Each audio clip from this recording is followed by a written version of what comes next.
2023. Additionally, Honorable Speaker, debate will also be undertaken on the motion on the reconstitution of other lapsed committees and ratifications of the agreement for the establishment of the African Finance Corporation. I think the Honorable Speaker read out the list of the bills and have the committees that have lapsed. Honorable Speaker, members will note that there are agreements pending consideration by the House, including the agreements on fisheries subsidies. I therefore urge committees to expedite consideration and also conclude on any other urgent business pending before them. In addition, Honorable Speaker, there are a number of businesses that include motions on committee reports whose notices of motion require to be reintroduced. I call upon all members and chairpersons of committees to urgently give notices of motion to enable processing.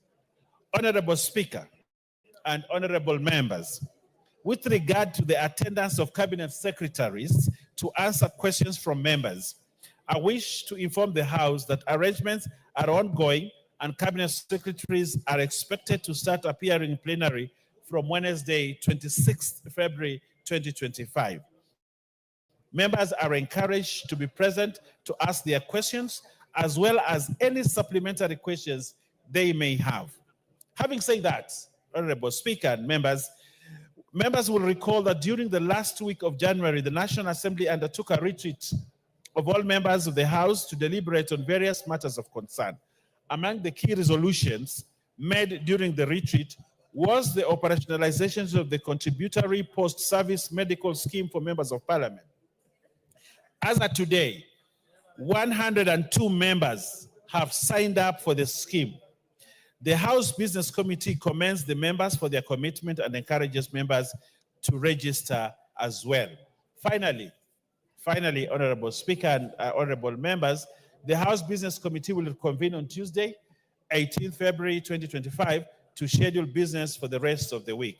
I now wish to lay this statement on the table of the House. Thank you very much, Honorable Speaker. I lay. Thank you, Owen. Honorable Hiker, Lydia Hiker, CBS. Asante sana Bwana Spika kwa kunipatia hii fursa. Na kwanza niseme ni ukweli tuko katika safari ya kwenda kule Addis Ababa, tutaondoka kesho asubuhi. Tunatakia kila laheri kule mbele ya safari, lakini kwa sasa nataka kutoa hii jumbe ya rambirambi kwa hayati Leonard Mambo Mbotela. Mheshimiwa Spika, kwa mujibu ya kanuni ya 13(1) nasimama kumwomboleza na pia kumsherekea maisha ya mzee Leonard Mambo Mbotela. Aliaga dunia tarehe 7 Februari mwaka huu.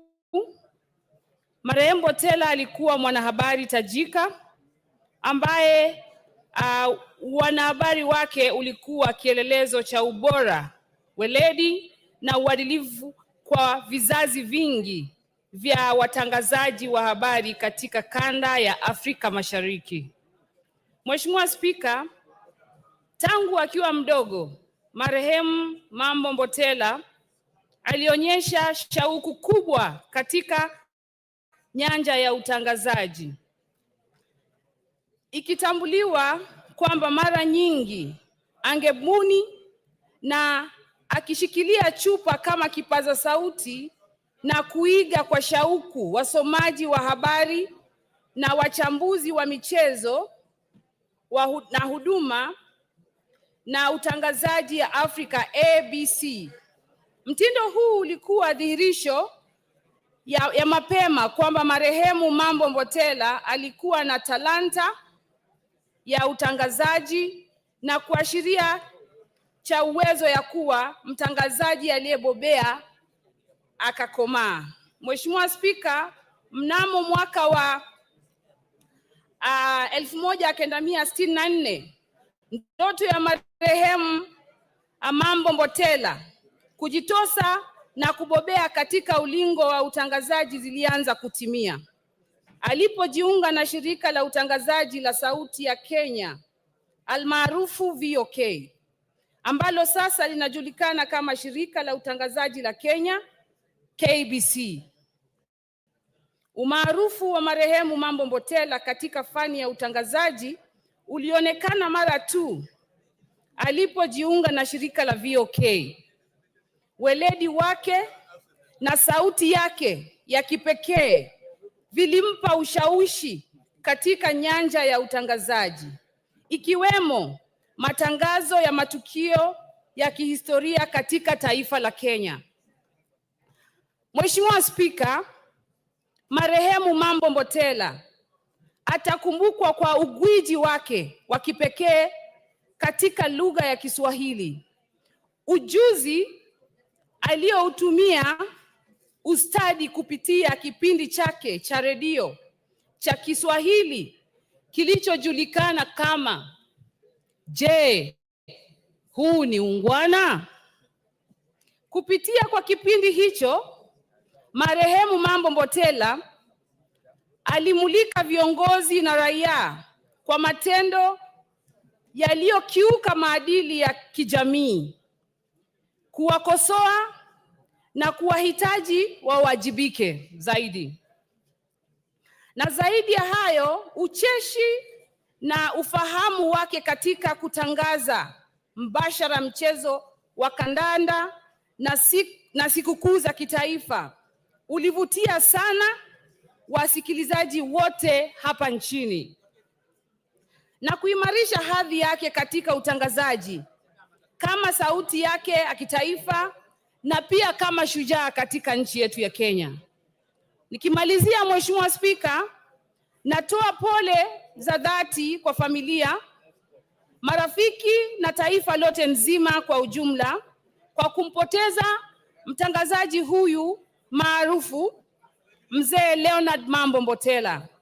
Kujitolea kwake katika utumishi wa umma, weledi na uadilifu katika kazi utabaki kuwa mfano bora, sio tu kwa wanahabari bali pia kwa Wakenya kwa ujumla. Tunamwombea apumzike kwa amani, na vile kwa familia tunaendelea kuwapatia pole. Hata kwa viongozi wote pia tunatoa pole. Asante sana Mr. Speaker. Asante sana Haika. Yes, Omboko Milemba. Yeah, thank you Honorable Speaker. Ingawa wametumia Kiswahili but nitajaribu kutumia Kiingereza.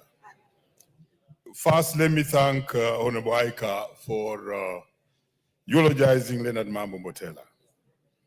Let me also, on my behalf and the people of Umuahia, send our condolences to the family, relatives, and the people of Leonard Mambo Mbotela, a great person in media who during the years 80s was at his peak. Honorable Speaker, Leonard Mambo Mbotela was an icon in this country, and this statement has come on time. Leonard Mambo is remembered for his time when making sure that Kenyans know the results of football matches, because those days there was no TV and the radios were not with everybody. So we would gather around a radio in a home where one person who may have bought a radio was, and would hear how he was able to announce how the football was going on. Some of his best names were like when he mentioned Controller Murila, Bobby Ogola, Sekatawa of Uganda, Serewangi of Uganda, Peter Tino of Tanzania, and other players who were celebrities during those days, including Zamoyoni Mogela. Secondly, you can never forget Leonard Mambo, because in 1982, when the coup occurred, we woke up in the morning, and now this time Leonard was not doing football, Honorable Speaker. But he had this to say, that serikali yetu iko mikononi mwa jeshi letu na polisi wote wakae kama raia. That's the day when we knew that police can just also be ordered to be raia. We want to celebrate this icon, and may God rest his soul in the best place. Thank you, Honorable Speaker. Katana. Okay, yes. Give Katana. Asante Bwana Spika. Nataka kujiunga na wenzangu kumwomboleza mwandishi shupavu Leonard Mambo Mbotela. Bwana Mbotela alikuwa kiungo muhimu na kielelezo bora kama waandishi wa habari, mimi nikiwa mmoja wao. Bwana Mbotela ameinua vipaji vingi sana vya waandishi na uboreshaji pia wa waandishi katika nchi hii. Bwana Spika, ingekuwa vyema kama watu wote ambao wamechangia mchango mkubwa katika taifa hili, ikiwa ni usanii na pia uandishi, waweze kukumbukwa kabla hawajakufa.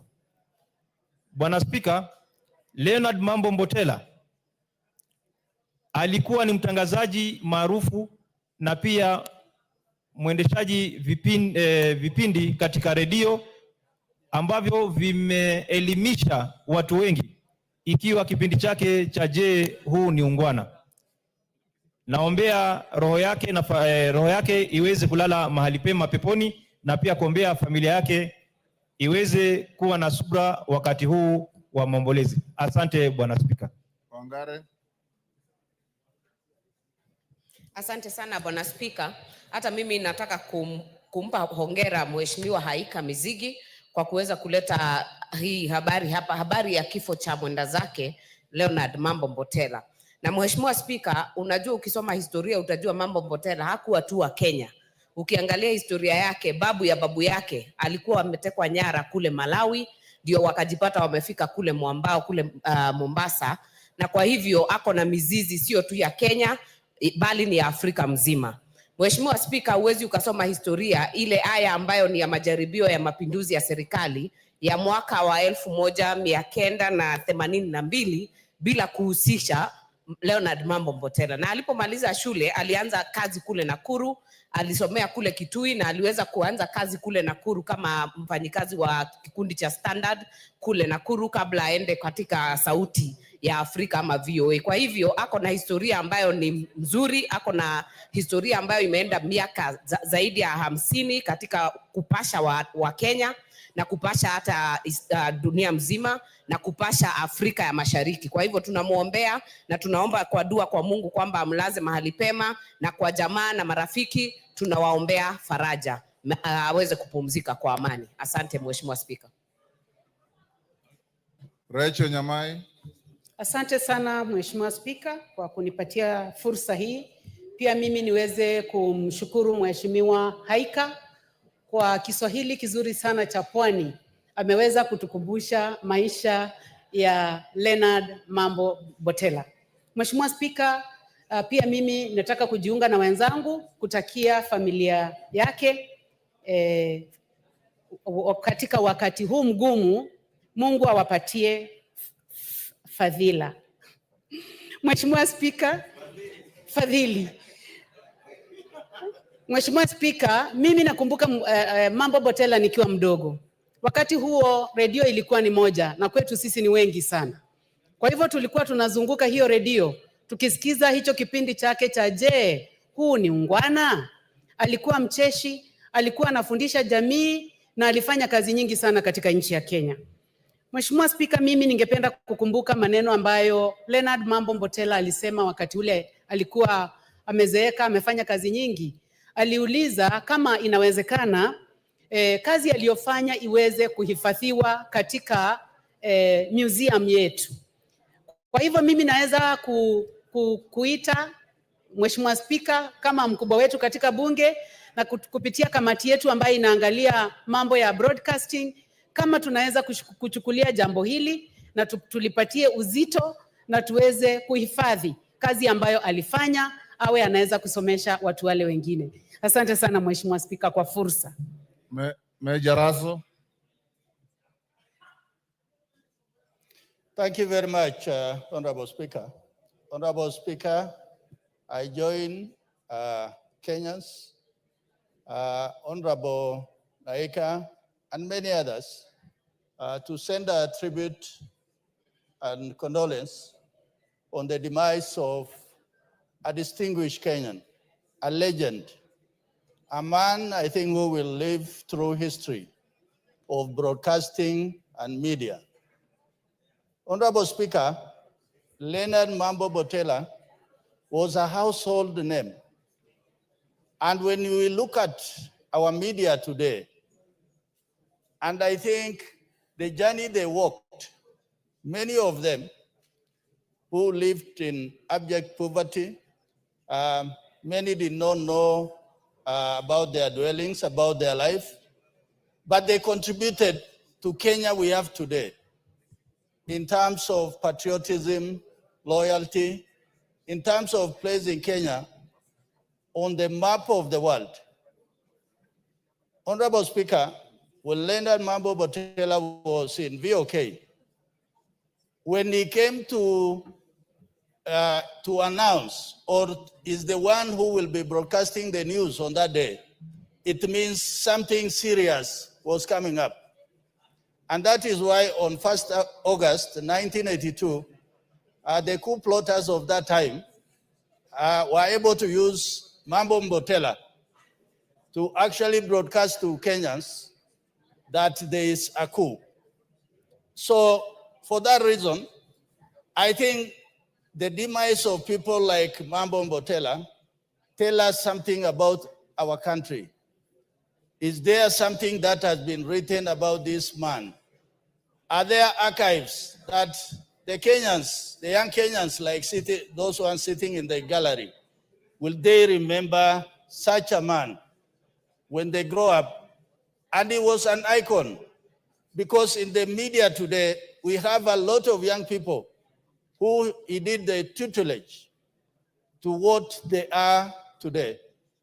With those many remarks, Honorable Speaker, ours is to pray for his soul to rest in eternal peace and for the Almighty God to give solace to his family. Thank you, Honorable Speaker. Thank you, Commissioner Macau. Thank you, Mr. Speaker, for giving me this chance. Same time, allow me to thank the Honorable Ahika Taita Taveta MP for bringing this to the House to enable members pass a word of condolences to the hero of the media houses and the then VOK of Kenya. Mr. Speaker, Kenyans will remember Leonard Mambo Botela as a man who brought happiness in houses during the then football. Mr. Speaker, Leonard Mambo Botela brought light and happiness by his knowledge of Swahili. His commendation on football made every Kenyan like football. Mr. Speaker, today, the late Leonard Mambo Botela character was even identified by the KDF boys led by Ochuka, who captured him to bring him to VOK so that Kenyans could know that really Kenya was under the then KDF takeover. Mr. Speaker, today I'm also a very unhappy person.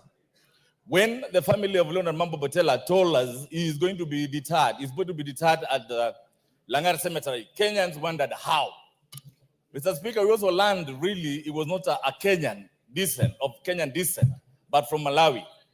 Mr. Speaker, how I wish as a nation we can honor such a man and give him a status that befits a hero of his nature.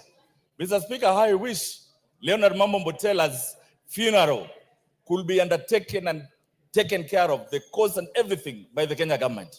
Mr. Speaker, it's also important to know that even if the family doesn't have a place to lay him to rest, this nation has always honored heroes.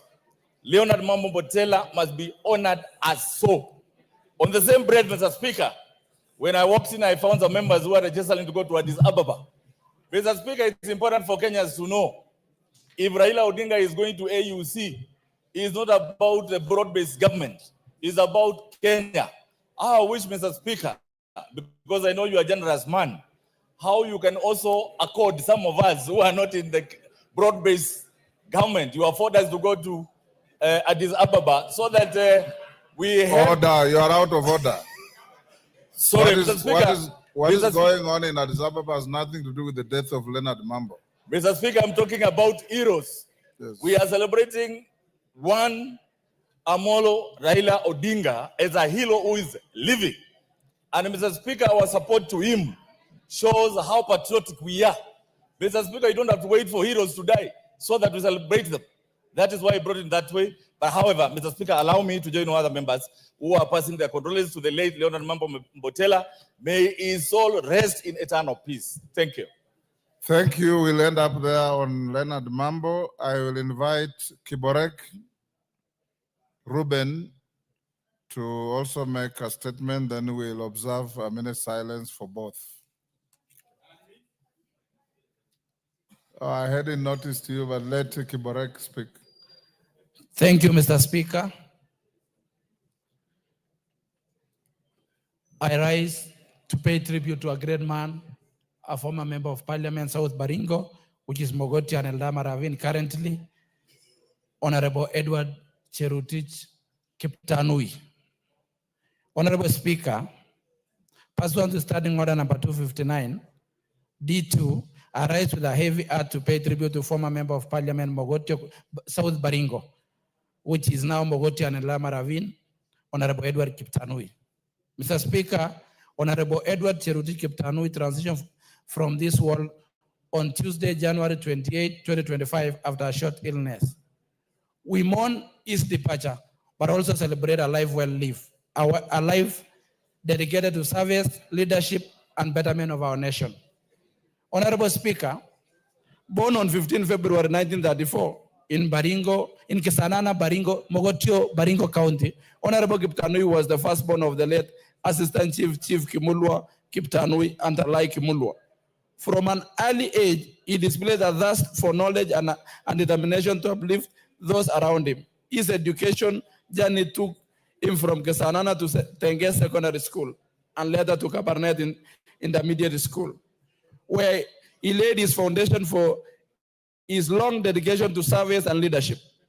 Driven by passion for education, Honorable Kiptanui trained as a teacher at Kijabe Teachers Training College, eventually rising to the position of principal at a meaningful primary school.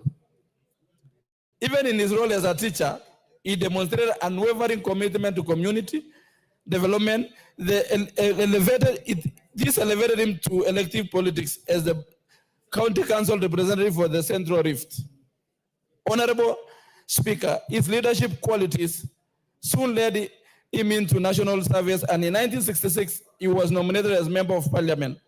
Though his journey in elective politics faced challenges, he remained resilient, and ultimately winning the larger South Baringo parliamentary seat in 1974.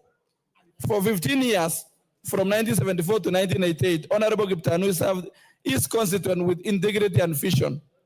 His dedication and hard work earned him the trust of President Daniel Toroitich arap Moi, who appointed him Assistant Minister for Water Development from 1979 to 1988. This period is spearheaded numerous empowerment initiatives, championing access to water, to education, water resource, employment, opportunities, and economic development for his people. Mr. Speaker, even after his tenure in Parliament, his service to the nation did not wane. In 1991, he was appointed chairman of the National Water Corporation, as a position he held for a decade. His leadership in this role further reinforced his legacy as a champion of public welfare and sustainable development. Mr. Speaker, on behalf of this House, may I extend our deepest, sincere condolences to the family, friends, and community of Honorable Edward Cherutich Kiptanui. May his soul rest in eternal peace. Thank you, Mr. Speaker. Honorable Kiptanui was a great man, and I'm very proud to walk on the shoulders of those giants who came before me in Mogotio and in South Baringo and Baringo at large. He was a great leader to my community, to this nation, and to our great county of Baringo. He served with dedication, with integrity, and with passion. He transformed the life of our people and the life of this nation, and we are immensely proud of him and his legacy that he left behind. We are proud as the people of Baringo, people of Mogotio, and may his soul rest in eternal peace, Mr. Speaker. Thank you for granting me this honor. Thank you, Kiborek. Sirma. Thank you, Mr. Speaker, for giving me the opportunity to also condole with the family of our late departed Member of Parliament, Edward Cherotich Kiptanui. Kiptanui was a great man. He went through the many political storms within Baringo. Baringo was a hotbed of politics at that time. And Mr. Speaker, I, for one, when I was in Form 4, we decided just to go and register for voter's card and even took an ID in advance because my father believed in Mr. Edward Kiptanui. And I voted for him in 1979. Yes, so I voted for him in 1979 and voted for him in 1984. So I voted for him twice. In the third time, because of political storm, he was removed by the Kanu Mandarins at that time. But what I know is there was no election in 1988 anyway in this country. So this Mulolongo nonsense, which was there at that time, removed Kiptanui from the seat of power. And the people of Mogotio and Eldama Ravine still remember him to date. And on behalf of the members of parliament from Baringo, whom we are jointly together, we have gone to their family, and even the member for Rongai, who also is a neighbor. Mr. Speaker, we need to also give him a heroic send-off as a former member of parliament who served for 4 terms.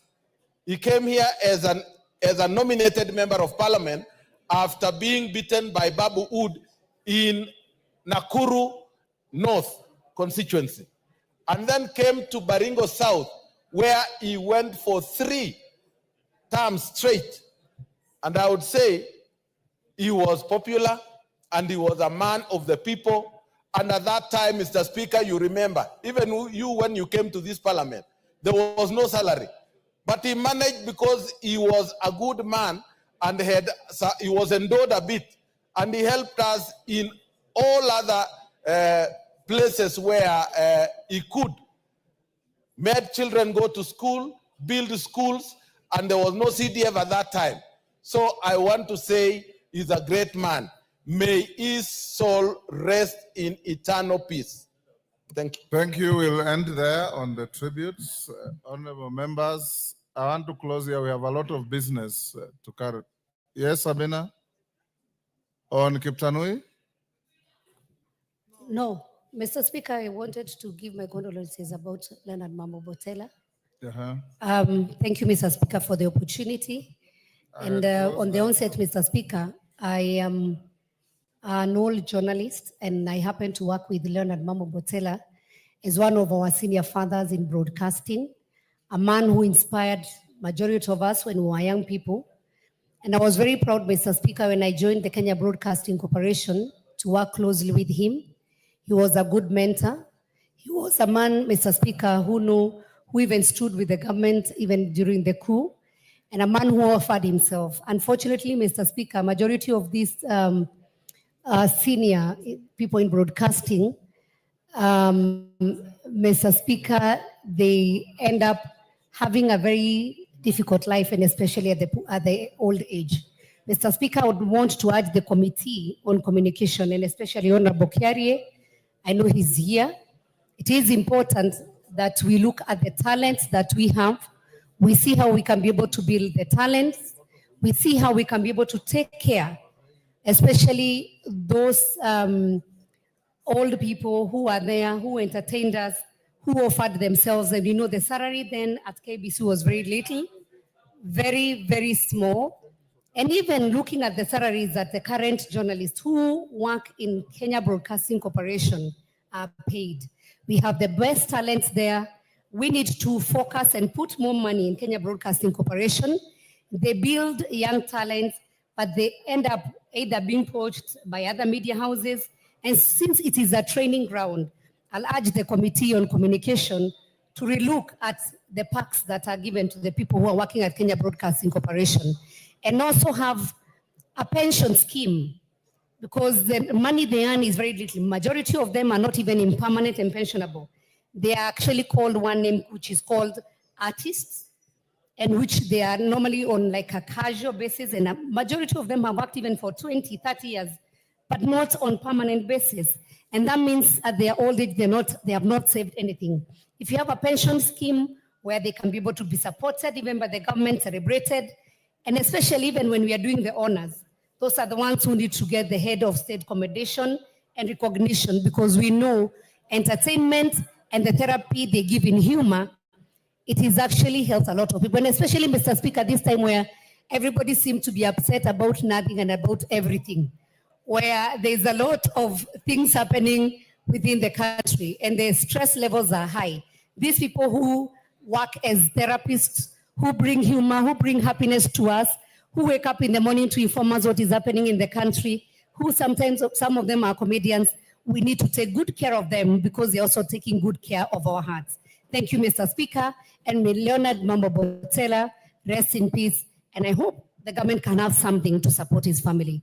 I thank you. Thank you. We'll end up there on those tributes, honorable members. I also knew Leonard Mambo Botela as an undergraduate student at the University of Nairobi when we used to run a program at VOK known as Books and Bookmen.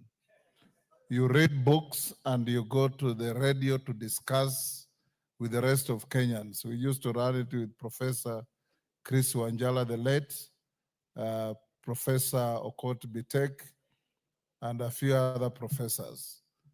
In 1982, I represented the coup plotters who overthrew the government of President Moi for 2 hours.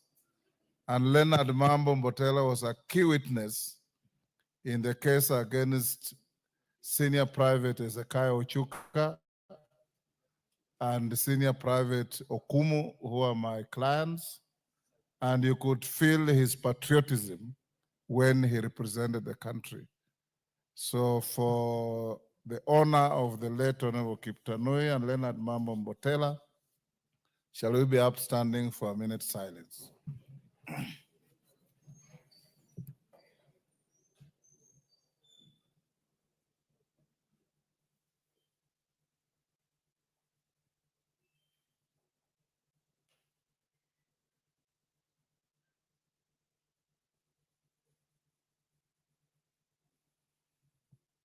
May their souls rest in eternal peace.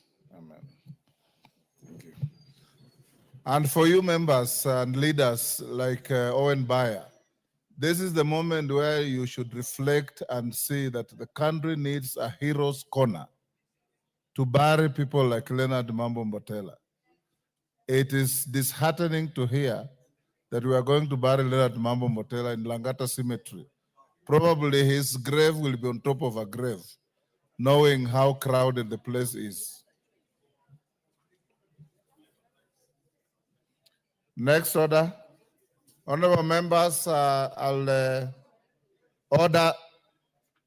direct that before we go to the procedural motions, we dispose of all the bills at first reading stage. So clerk, call out orders 20 to 25 before we come back to order number 8.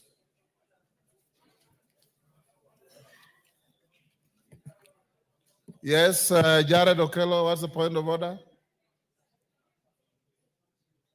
Give Jared Okello the mic.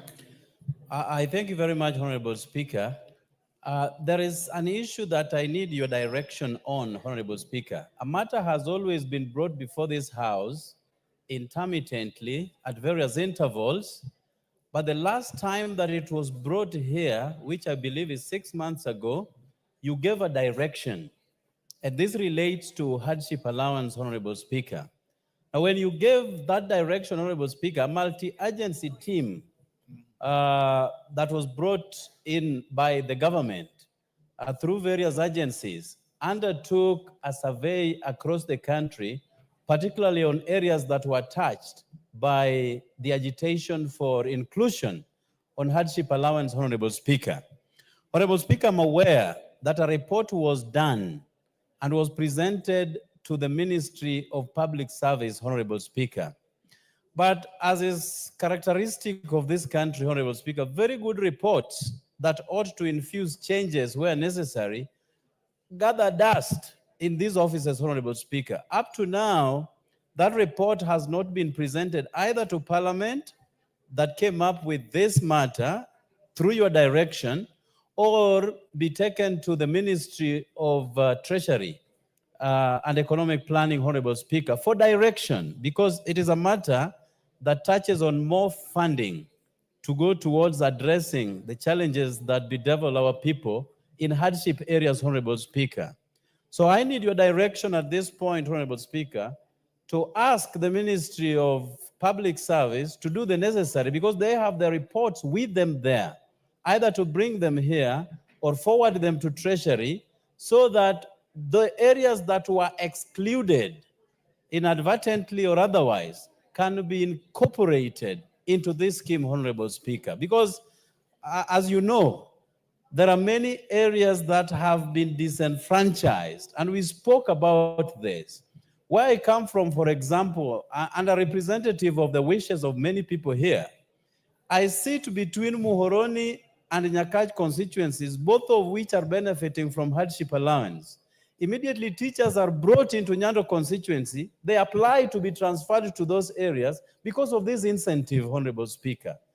So the report is out, the report is available.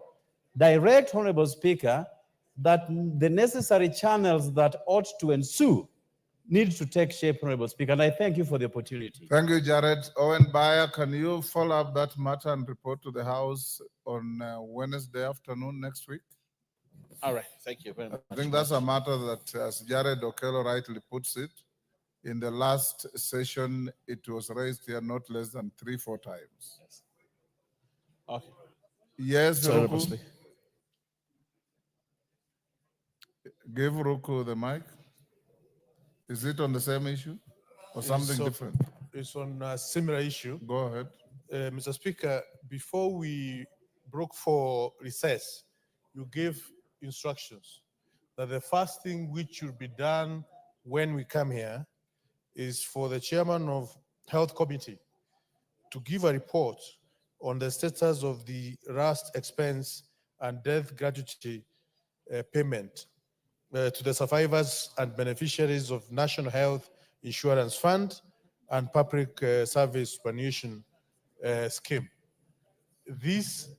I brought this matter about 3 times, Mr. Speaker, and the Committee of Health, the Departmental Committee of Health, failed to bring this matter to give a statement as far as this issue is concerned. And you gave a directive that first thing before we do anything, when we come back, is for the chairman of Departmental Committee of Health to give the report, or to table the report on this matter. And from the look of things, Mr. Speaker, we are starting the business without the chairman of Departmental Committee on Health giving the status of this issue. Well noted, Owen Bayer. Thank Note you. that and see if a response and attention can be dealt with by Thursday next week. Much obliged, Honorable Speaker. Yes, CNN. What was it? On the same hardship issue? Yes, it's on the same issue, but Mr. Speaker, I was not sure whether Owen Bayer was actually aware what you requested him to do, but he has clarified, he has gotten what he's supposed to follow up. Thank you, sir. You have capacity to know whether he's understanding or not from where you are sitting? Yes, Owen. Honorable Speaker, I have immense capacity. You know, the Honorable CNN failed to lift a plane after having been trained for 8 years as a pilot. So we can continue to doubt his ability as a failed pilot. But I have heard, Honorable Speaker, and we're going to ensure that the House is well informed. I'm informed that the reports from the Honorable Pokose are actually ready, Yes, you're aware, and we'll just make Directed sure that it will be on Tuesday. that on the same that day, Honorable Speaker, they are tabled in the House, and we'll also get the report that Jared has requested to ensure the House, the promises that the House has made are brought here. Honorable Speaker, much obliged. Thank you very much. And assure CNN that you are alert. And I'll say, and then I'm usually very, very alert, and I can multitask. Yes, clerk. Next order. Order number 20, the Public Transport Motorcycle Regulation Bill, Senate Bill number 38 of 2023, first reading. A bill for an act of parliament to provide for the regulation of the border industry and for connected purposes. Order number 21, the Public Finance Management Amendment Bill, Senate Bill number 40 of 2023, first reading. A bill for an act of parliament to amend the Public Finance Management Act and for connected purposes. Order number 22, the Fire and Rescue Services Professionals Bill, Senate Bill number 55 of 2023, first reading. A bill for an act of parliament to provide for the promotion, development, and regulation of the fire and rescue services profession, to provide for the establishment of institutional and regulatory framework for representation, participation, training, and regulation of fire and rescue services professional practice and for connected purposes. Order number 23, the Intergovernmental Relations Amendment Bill, Senate Bill number 12 of 2024, first reading. A bill for an act of parliament to amend the Intergovernmental Relations Act and for connected purposes. Order number 24, the Political Parties Amendment number 2 Bill, Senate Bill number 26 of 2024, first reading. A bill for an act of parliament to amend the Political Parties Act, Cap 7D, and for connected purposes. Order number 25, the Elections Amendment number 2 Bill, Senate Bill number 29 of 2024, first reading. A bill for an act of parliament to amend the Elections Act and for connected purposes. Next order. Now go back to order number 8. Order number 8, procedural motion, limitation of debate on bills sponsored by parties for committee or committees. Owen Bayer. Honorable Speaker, I beg to move the procedural motion on the limitation of debate on bills sponsored by parties or committees. Honorable Speaker, that pursuant to the provisions of Standing Order 97-1, this House orders that each speech in a debate on bills sponsored by a committee, the leader of the majority party or the leader of the minority party, be limited as follows: a maximum of 45 minutes for the mover in moving and 15 minutes in replying, a maximum of 30 minutes for the chairpersons of the relevant committee if the bill is not sponsored by the relevant committee, and a maximum of 10 minutes for any other member speaking except the leader of the majority party and the leader of the minority party, who shall be limited to a maximum of 15 minutes each if the bill is not sponsored by either of them, and that priority in speaking be accorded to the leader of the majority party, the leader of the minority party, and the chairperson of the relevant departmental committee in that order. Honorable Speaker, I request the Chief Whip, the Honorable Sylvanus Mayengo Osoro, to second. Honorable Osoro. Thank you very much, Honorable Speaker. Honorable Speaker, I first want to correct the Honorable Owen Bayer that I'm not called Majengo. You are called? I am not. He referred me as Majengo Osoro, and I'm telling him it's not Majengo, it's Onyego. My surname is actually Onyego and not Majengo, as he's put it. But Honorable Speaker, ideally what the Deputy Majority Leader has said and has moved is largely the tradition in this House as far as motions and bills are concerned, that you need to give the mover of the bill adequate time to explain himself or herself, and that is 45 minutes, like he's well put it, and also give preference on the leadership of the House, of course, to be able to also air their views as the leader of the minority and the leader of majority. So for that reason, Honorable Speaker, I beg to second. Thank you very much.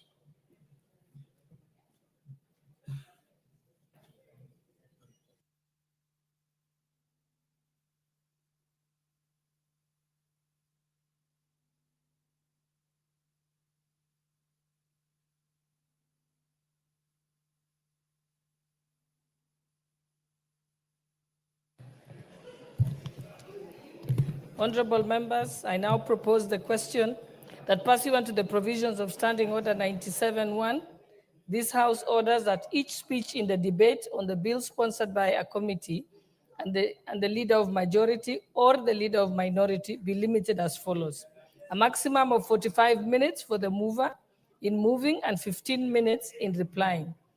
A maximum of 30 minutes for the chairperson of the relevant committee if the bill is not sponsored by the relevant committee, and a maximum of 10 minutes for any other member speaking except the leader of majority party and the leader of minority party, who shall be limited to a maximum of 15 minutes each if the bill is not sponsored by either of them, and that priority in speaking be accorded to the leader of majority and the leader of minority and the chairperson of the relevant committee in that order.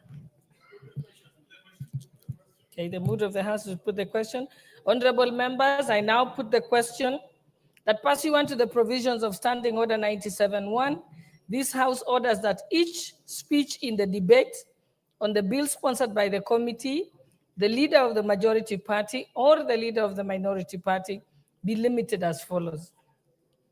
A maximum of 45 minutes for the mover in moving and 15 minutes in replying. A maximum of 30 minutes for the chairperson of the relevant committee if the bill is not sponsored by the relevant committee. And a maximum of 10 minutes for any other member speaking except the leader of majority party and the leader of minority party, who shall be limited to a maximum of 15 minutes each if the bill is not sponsored by either of them, and that the priority in speaking be accorded to the leader of majority, the leader of minority, and the chairperson of the relevant departmental committee in that order. Will as many as of that opinion say aye? Aye. Will as many as of the contrary opinion say nay? The ayes have it. Next order. Order number 9, procedural motion, limitation of debate on individual members' bills.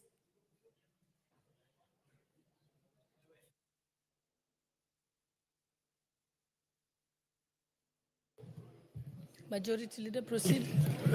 Give him the mic.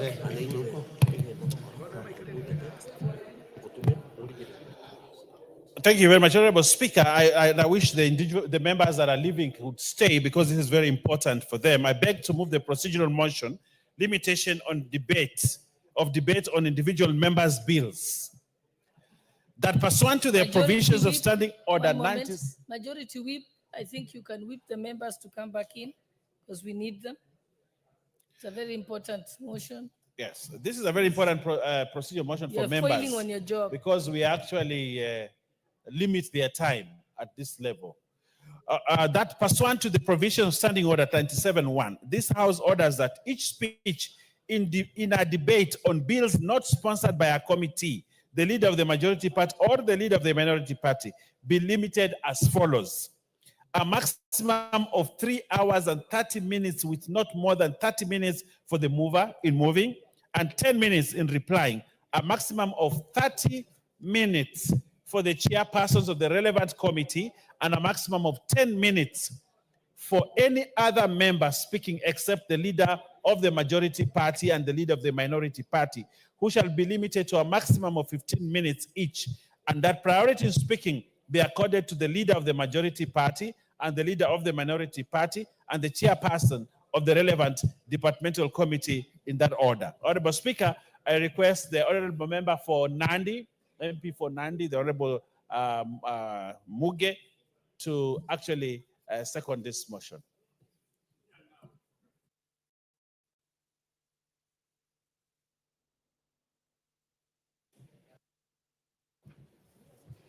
Thank you, Honorable Speaker. I rise to second the motion on the limitation of debate on individual members' bills. Of course, Honorable Speaker, since it came to the order paper, I have been keen enough to ask the Deputy Majority Leader why the huge difference between those sponsored by government and the individual motions and bills, Honorable Speaker.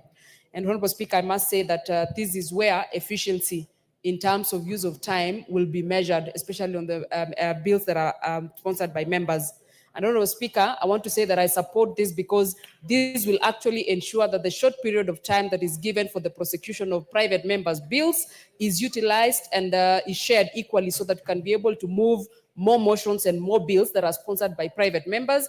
I must say, Honorable Speaker, this is a very progressive provision, and 3 hours, Honorable Speaker, quite frankly speaking, is adequate for someone who has actually known what they want to move, the intention, and actually put their thoughts together so they can be able to move this motion. Honorable Speaker, it is also very interesting, and I have seen the ultimate importance of the leadership of the House. Honorable Speaker, that the majority and the minority and the committee chair still get a lot of more time than anyone else, even in a private member's sponsored bill. And Honorable Speaker, I must say that when I grow older, I must make sure that I am also a leader of majority or a committee chair so that I can be able to enjoy the ultimate importance of those particular positions. I support this motion, Honorable Speaker, and I ask the honorable members to be able to support it so that we can be able to have adequate time to share the little time that is available for us to move private members' bills in this House. I support, Honorable Speaker. I second.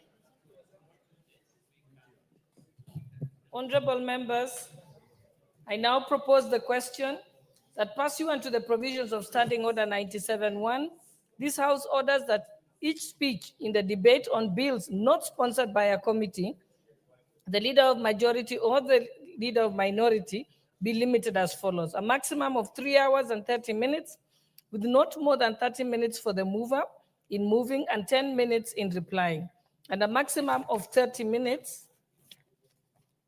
for the chairperson of the relevant committee, and a maximum of 10 minutes for any other member speaking, except the leader of majority party, the leader of minority party, who shall be limited to a maximum of 15 minutes each, and that the priority of speaking be accorded to the leader of majority party, leader of minority party, and the chairperson of the relevant departmental committee in that order.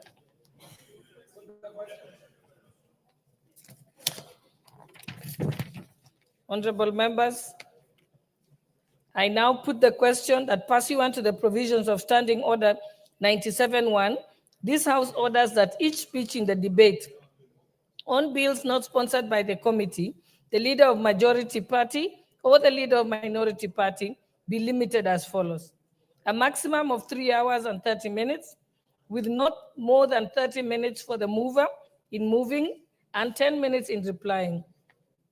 A maximum of 30 minutes for the chairperson of the relevant committee, and a maximum of 10 minutes for any other member speaking, except the leader of majority and the leader of minority party, who shall be limited to a maximum of 15 minutes each, and that the priority in speaking be accorded to the leader of majority party and the leader of minority party and the chairperson of the relevant departmental committee in that order. Will as many as of that opinion say aye? Aye. Will as many as of the contrary opinion say nay? The ayes have it. Next order. Order number 10, procedural motion, limitation of debate on motions.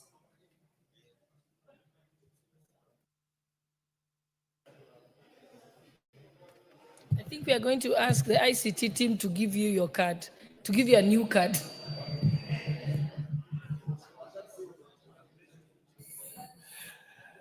Thank you, Honorable Speaker. Honorable Speaker, I beg to move the procedural motion, limitation of debate on motions.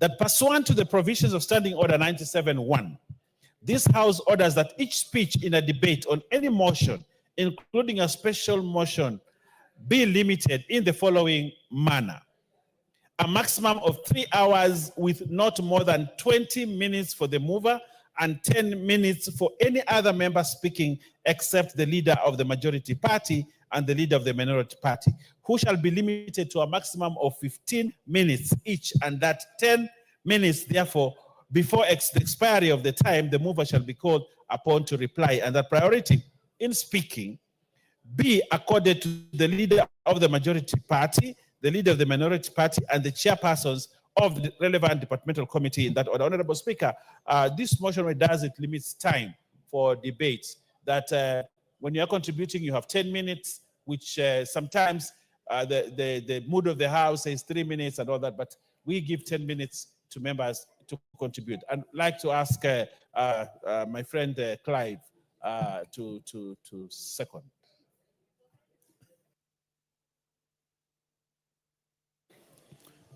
Thank you, Honorable Speaker. While I second this motion, Honorable Speaker, I would also like to request that while at it, that the leadership gets sufficient time to explain the motion and give guidance to this House. Sometimes we've seen that it's not necessary for the leadership to utilize the entire 15 minutes, where they go around giving issues that are outside the context of the motion. I request that the leadership are limited to stick within the content of the motion so that enough time is allocated to the other members rather than them utilizing their full time, and then the other members have to be asked to reduce their time to 5 or 3 minutes. But with that, Honorable Speaker, I second.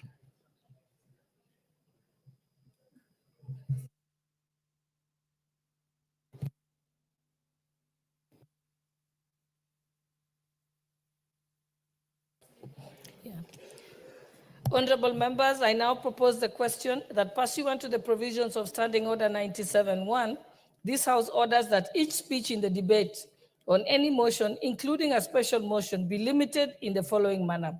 A maximum of 3 hours with not more than 20 minutes for the mover and 10 minutes for any other member speaking except the leader of majority and the leader of minority, who shall be limited to a maximum of 15 minutes each, and that 10 minutes after the expiry of the time, the mover shall be called upon to reply, and that the priority in speaking be accorded to the leader of majority party, the leader of minority party, and the chairperson of the relevant committee in that order. I'll let you sit. Honorable members, I now put the question that pursuant to the provisions of Standing Order 97, this House orders that each speech in the debate on any motion, including a special motion, be limited in the following manner. A maximum of 3 hours with not more than 20 minutes for the mover and 10 minutes for any other member speaking except the leader of majority and the leader of minority party, who shall be limited to a maximum of 15 minutes each, and 10 minutes before the expiry of the time, the mover shall be called upon to reply, and that the priority in speaking be accorded to the leader of majority party, the leader of minority party, and the chairperson of the relevant departmental committee in that order. Will as many as of that opinion say aye? Aye. Will as many as of the contrary opinion say nay? The ayes have it. Order number 11, procedural motion, limitation of debate on reports of audit committees.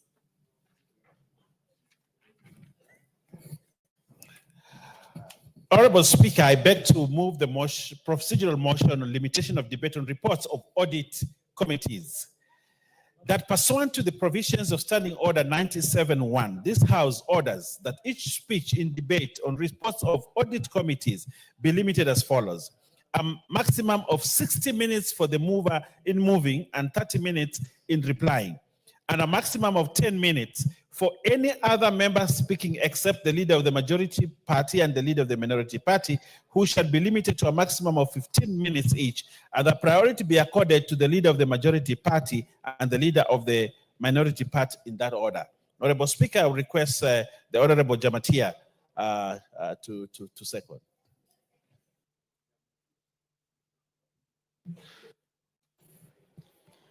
Thank you, Madam Speaker. I want to second the motion. Thank you.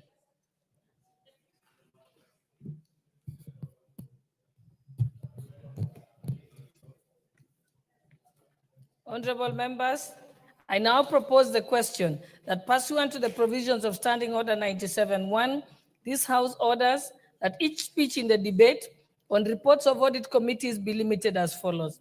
A maximum of 60 minutes for the mover in moving and 30 minutes in replying, and a maximum of 10 minutes for any other member speaking except the leader of majority party and the leader of minority party, who shall be limited to a maximum of 15 minutes each, and that priority be accorded to the leader of majority party and the leader of minority party in that order. Okay, let me allow I'll allow Honorable Kainan for a minute. Thank you, Madam Speaker. Madam Speaker, audit committees play a very important role in safeguarding the public interest. I want to request the House Business Committee to fast track all the pending reports of the audit committees, because that's the only way we can assess whether the public gets value for money. This should not be treated just like any other report, because what it means, these entities are audited by the Office of the Auditor General. Parliament is supposed to act now as a neutral arbiter and provide an avenue for the audited agencies and the auditor to explain the same, so that the public also gets to understand this. So my plea is, and I'm sure my friend Kimani Chunga is also hearing this, let's fast track this, because, and let them be given proper attention, so that the taxpayers outside there, whatever that has been appropriated, how they have been used, can be seen in the audit report. And I'm sure I also want to request the committee chairs and the committee members to take this serious, because outside there, there's a lot of, Madam Speaker, you know, today outside there, the public perception about Parliament, the public perception about the incidence of corruption is so high. We need to change this so that the Kenyan public outside there are familiar with the role played by the Office of the Auditor General, with the role played by the audit committees, with the role played by Parliament, and ultimately accept that Parliament is there for their well-being. I support the motion.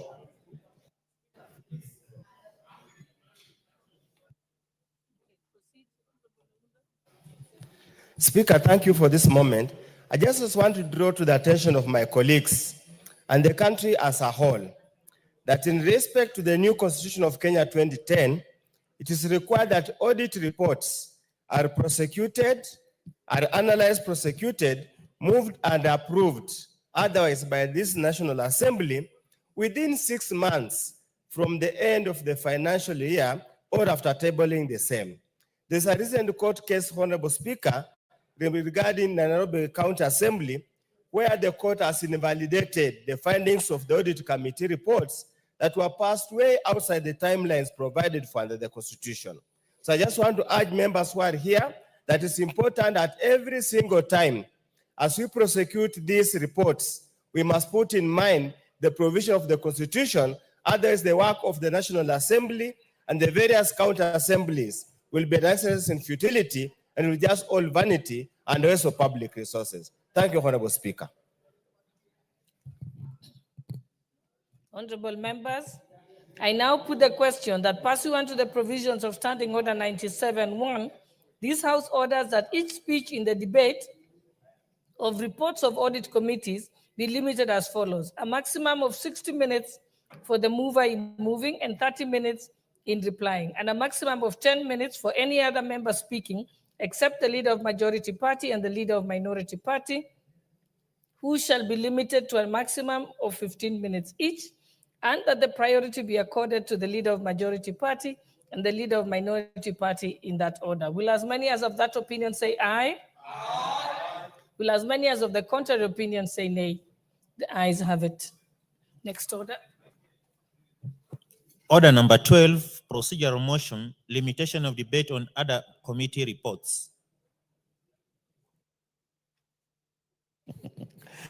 Honorable Speaker, I beg to move the procedural motion limitation of debate on other committee reports. Honorable Speaker, pursuant to the provision of Standing Order 97-1, this House orders that each speech in a debate on other committee reports, including a report of a joint committee of the Houses of Parliament, or any other report submitted to the House for which limitation of time has not been specified, be limited as follows: a maximum of 2.5 hours with no more than 20 minutes for the mover in moving and 5 minutes for any other member speaking, including the leader of the majority party and the leader of the minority party and the chairperson of the relevant committee, and that 10 minutes before the expiry of the time, the mover shall be called upon to reply. And further, the priority in speaking shall be accorded to the leader of the majority party and the leader of the minority party in that order. Honorable Speaker, I request the Honorable Ngusia, CNN,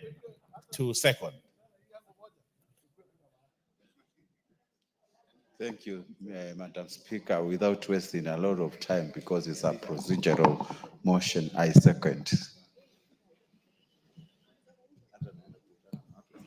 Honorable members, I now propose the question that pursuant to the provisions of Standing Order 97-1, this House orders that each speech in a debate on other committee reports, including the report of the joint committees of the Houses of Parliament or any other report submitted to the House for which limitation of time has not been specified, be limited as follows.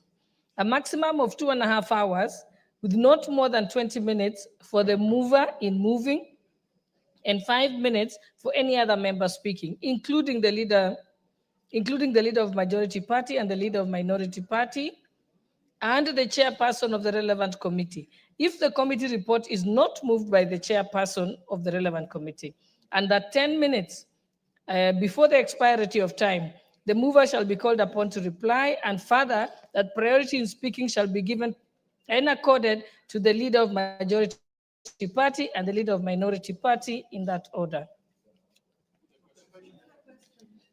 Honorable members, I now put the question that pursuant to the provisions of Standing Order 97-1, this House orders that each speech in a debate on other committee reports, including a report of a joint committee of the Houses of Parliament, or any other report submitted to the House for which limitation of time has not been specified, shall be limited as follows. A maximum of 2.5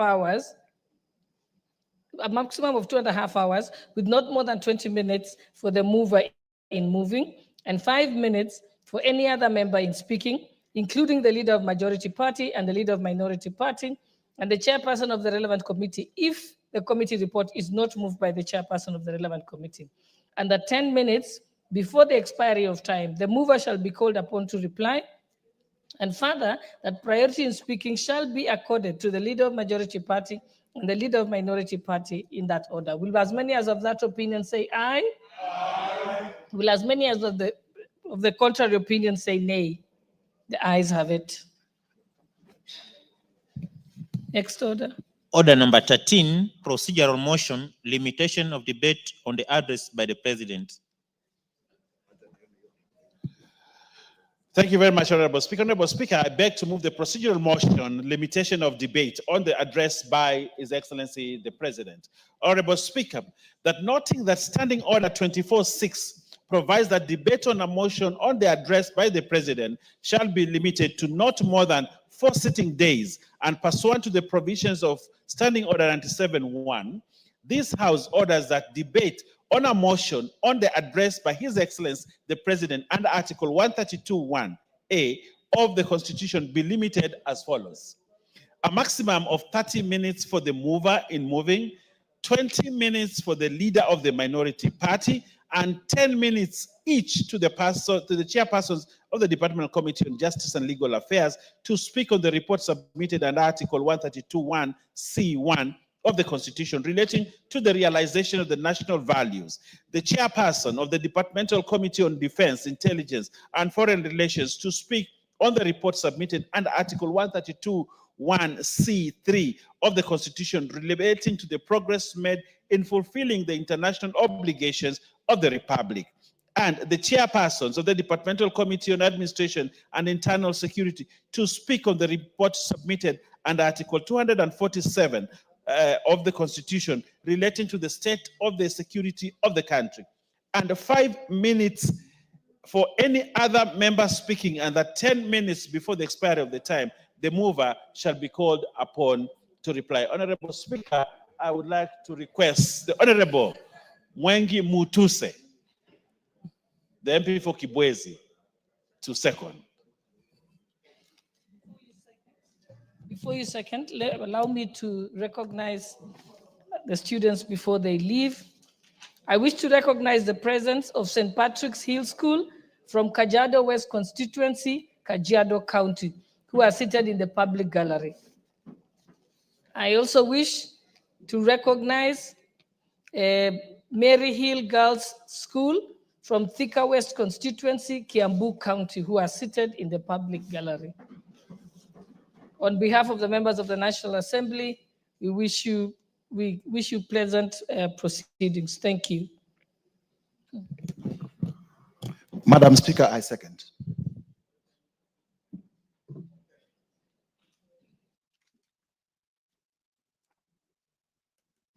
Honorable members, I now propose the question that noting that the Standing Order 24.6 provides that the debate on the motion of the address of the President shall be limited to not more than 4 sitting days, and pursuant to the provisions of Standing Order 97.1, this House orders that the debate on the motion of the address of His Excellency the President under Article 132.1a of the Constitution be limited as follows.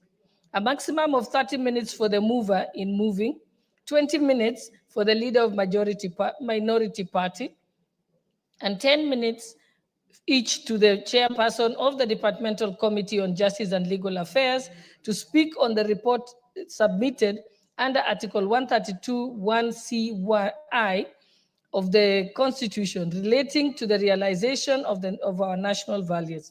The chairperson of the Departmental Committee on Defense, Intelligence, and Foreign Affairs to speak to the report submitted under Article 132.1c3 of the Constitution relating to the progress made in fulfilling the international obligations of the Republic, and the chairperson of the Departmental Committee on Administration and Internal Security to speak on the report submitted under Article 247 of the Constitution relating to the state of the security of the country, and 5 minutes for any other member speaking, and at 10 minutes before the expiry of time, the mover shall be called to reply.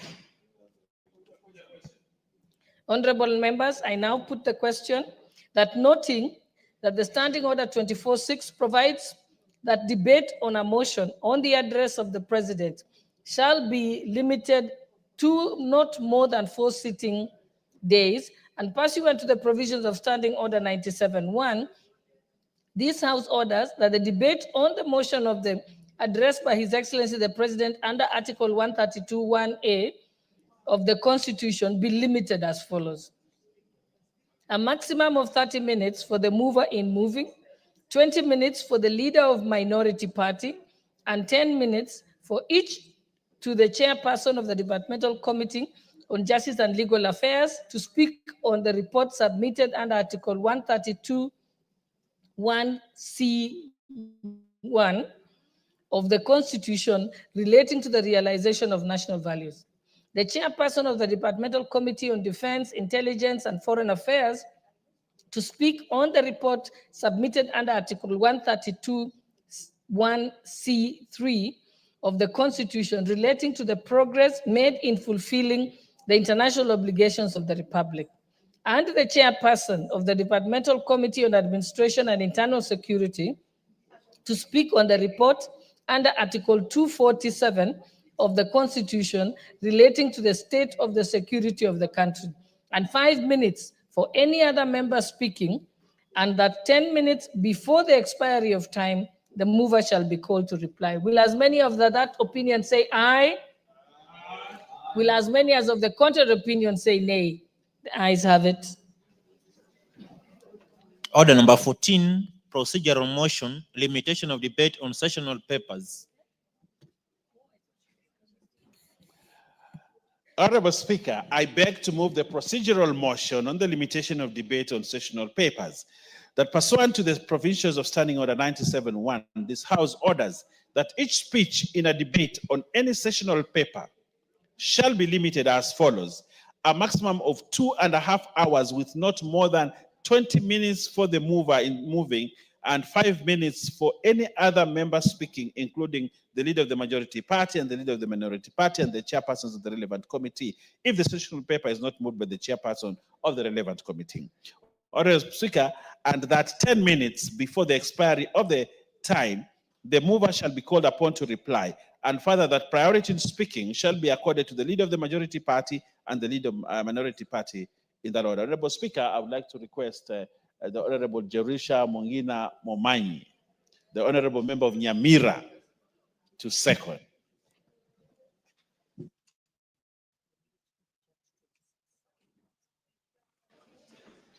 Thank you, Honorable Speaker. I second.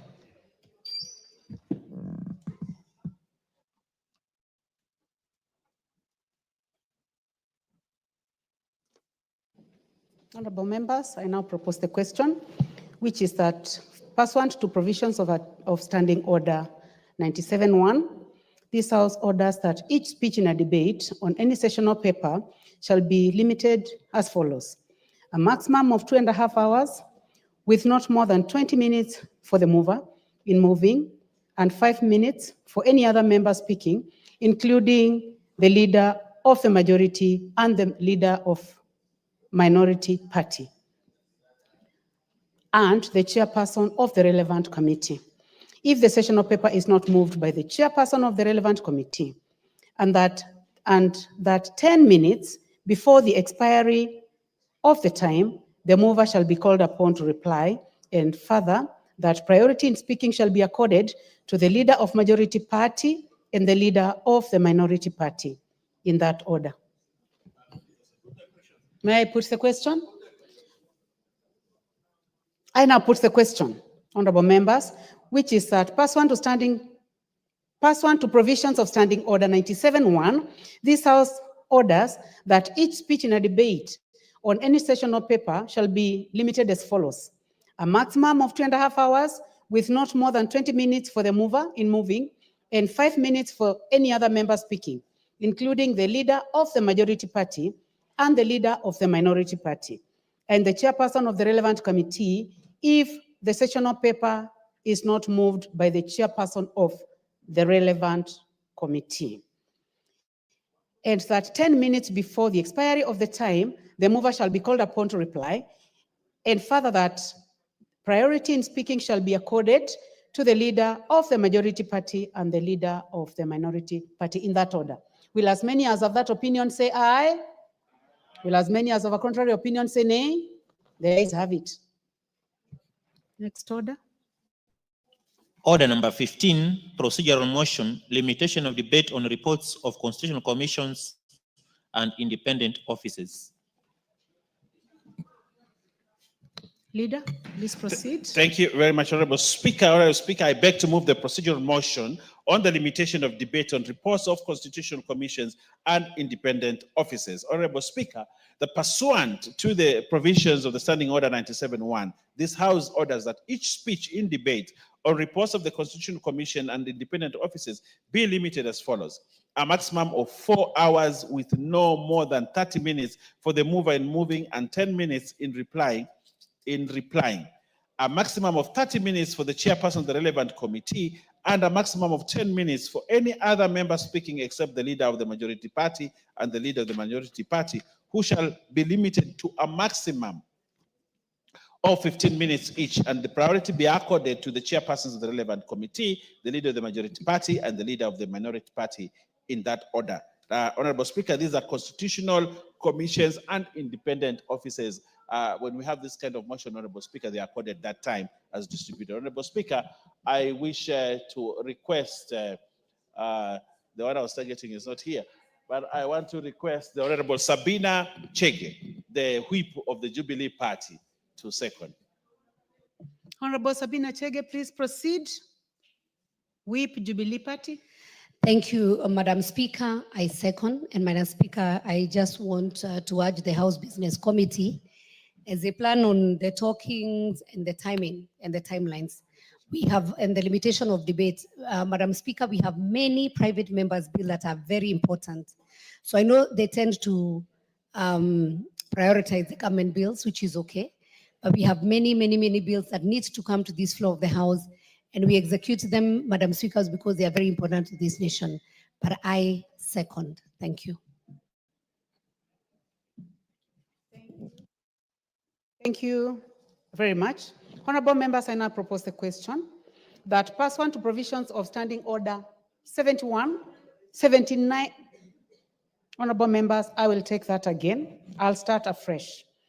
I now propose the question that pursuant to provisions of Standing Order 97-1, this House orders that each speech in debate on reports of constitutional commissions and independent offices be limited as follows: a maximum of 4 hours with not more than 30 minutes for the mover in moving and 10 minutes in replying, a maximum of 30 minutes for the chairperson of the relevant committee, and a maximum of 10 minutes for any other member speaking, except the leader of the majority party and the leader of the minority party, who shall be limited to a maximum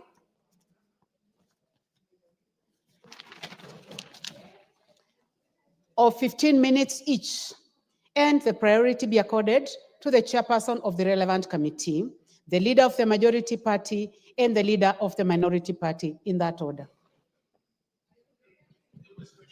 Honorable members, do I go on to put the question?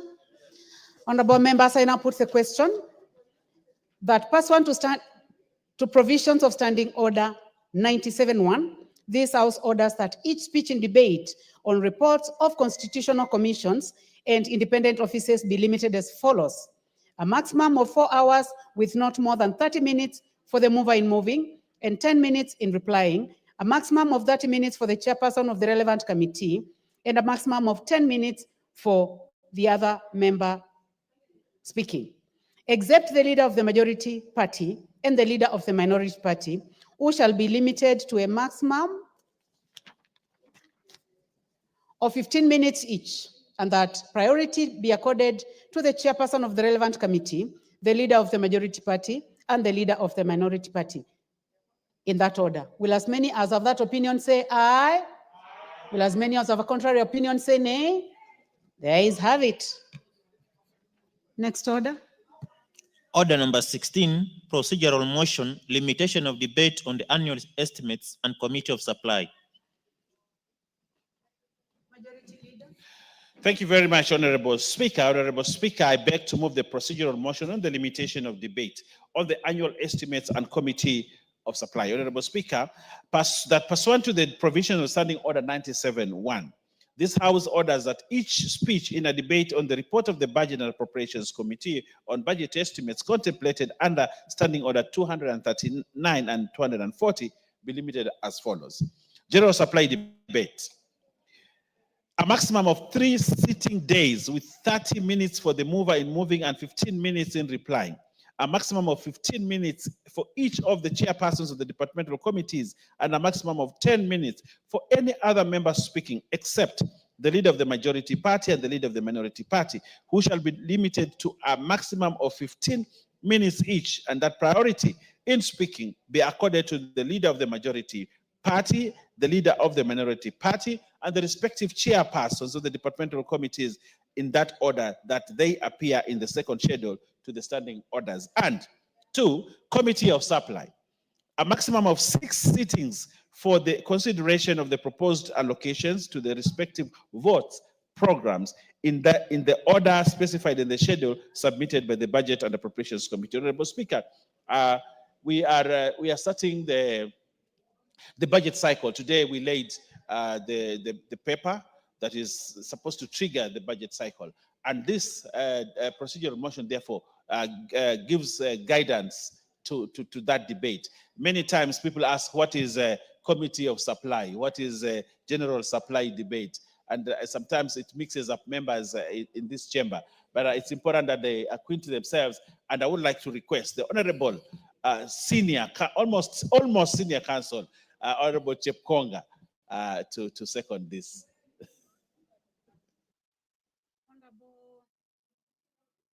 Honorable Chepkonga, Chairman. Thank you very much, Honorable Speaker. I'd like to thank Honorable Baya for moving this important motion. As you can see, Madam Speaker, I'm seated next to ladies here, members of Parliament, who are preparing for tomorrow's day. Just a reminder that tomorrow is Valentine's Day. Even as I second this motion, that the women are giving notice to the men to be prepared tomorrow to take them out for Valentine's Day, because we are not sitting tomorrow. And with those remarks, Madam Speaker, I second.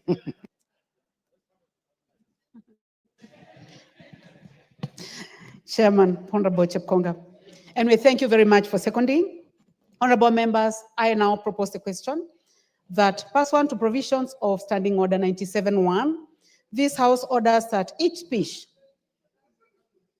in a debate on the report of the Budget and Appropriations Committee on budget estimates contemplated under Standing Order 239 and 240 be limited as follows. 1. General supply debate. A maximum of 3 sitting days with 30 minutes for the mover in moving and 15 minutes in replying. A maximum of 15 minutes for each of the chairpersons of the departmental committees and a maximum of 10 minutes for any other member speaking, except the leader of the majority party and the leader of a minority party, who shall be limited to a maximum of 15 minutes each, and that priority in speaking be accorded to the leader of the majority party and the leader of the minority party, and the respective chairpersons of the departmental committees in the order that they appear in the second schedule to the standing orders. And 2, the Committee of Supply, a maximum of 6 sitting days for the consideration of the proposed allocations to the respective votes stroke programs in the order specified in the schedule submitted by the Budget and Appropriations Committee. May I go ahead and put the question? Honorable members, I now put the question, which is that pursuant to provisions of Standing Order 97-1, this House orders that each speech in a debate on the report of the Budget and Appropriations Committee on budget estimates contemplated under Standing Order 239 and 240 be limited as follows. 1, general supply debate. A maximum of 3 sitting days with 30 minutes for the mover in moving and 15 minutes in replying. A maximum of 15 minutes for each of the chairpersons of the departmental committees and a maximum of 10 minutes for any other member speaking, except the leader of the majority party and the leader of the minority party, who shall be limited to a maximum of 15 minutes each, and the priority in speaking be accorded to the leader of the majority party and the leader of minority party, and the respective chairpersons of the departmental committees, in the order that they appear in the second schedule to the standing orders. And 2, the Committee of Supply, a maximum of 6 sitting days for the consideration of the proposed allocations to the respective votes stroke programs in that order specified in the schedule submitted by Budget and Appropriations Committee. Will as many as of that opinion say aye? Will as many as of contrary opinion say nay? The ayes have it. Next order. Order number 17, procedural motion, limitation of debate on consideration of Senate amendments to bills originating in the National Assembly. Majority Leader, please proceed. Thank you very much, Honorable Speaker. Honorable Speaker, I beg to move the procedural motion on the limitation of debate on consideration of Senate amendments to the bills originating in the National Assembly. Honorable Speaker, that pursuant to the provisions of Standing Order 97-1, this House orders that each speech in the general debate contemplated under Standing Order 146, consideration of Senate amendments to bills originating in the National Assembly, be limited as follows: a maximum of 1 hour and 30 minutes, with not more than 15 minutes for the mover in moving, 15 minutes for the chairpersons of the relevant departmental committee, and 5 minutes for any other member speaking, including the leader of the majority party and the leader of the minority party, if the bill is not party sponsored. And that 5 minutes before the expiry of the time, the mover shall be called upon to reply. And further, that priority in speaking be accorded to the leader of the majority party and the leader of the minority party, and the chairperson of the relevant departmental committee in that order. Honorable Speaker, I would like to request the Honorable Mudhoni to second.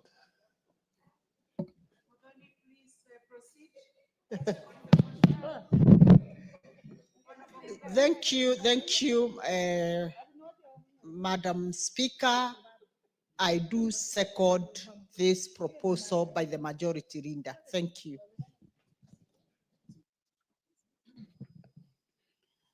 Honorable members, I now propose the question, which is that pursuant to the provisions of Standing Orders 97.1, this House orders that each speech in the general debate contemplated under Standing Order 147, consideration of Senate amendments to bills originating in the National Assembly be limited as follows: a maximum of 1 hour and 30 minutes, with not more than 15 minutes for the mover in moving, 15 minutes for the chairperson of the relevant committee, and 5 minutes for any other member speaking, including the leader of the majority party and the leader of the minority party, if the bill is not party-sponsored. And that 5 minutes before the expiry of the time, the mover shall be called upon to reply.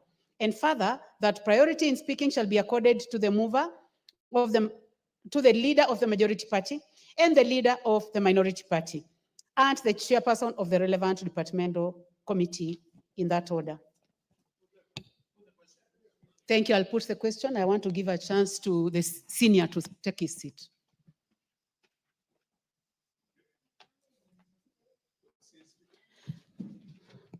Thank you very much, honorable members. I now proceed to put the question, which is that pursuant to provisions of Standing Order 971, this House orders that each speech in the general debate contemplated under Standing Order 147, consideration of Senate amendments to bills originating in the National Assembly, be limited as follows: a maximum of 1 hour and 30 minutes, with not more than 15 minutes for the mover in moving, 15 minutes for the chairperson of the relevant departmental committee, and 5 minutes for any other member speaking, including the leader of the majority party and the leader of the minority party, if the bill is not party-sponsored.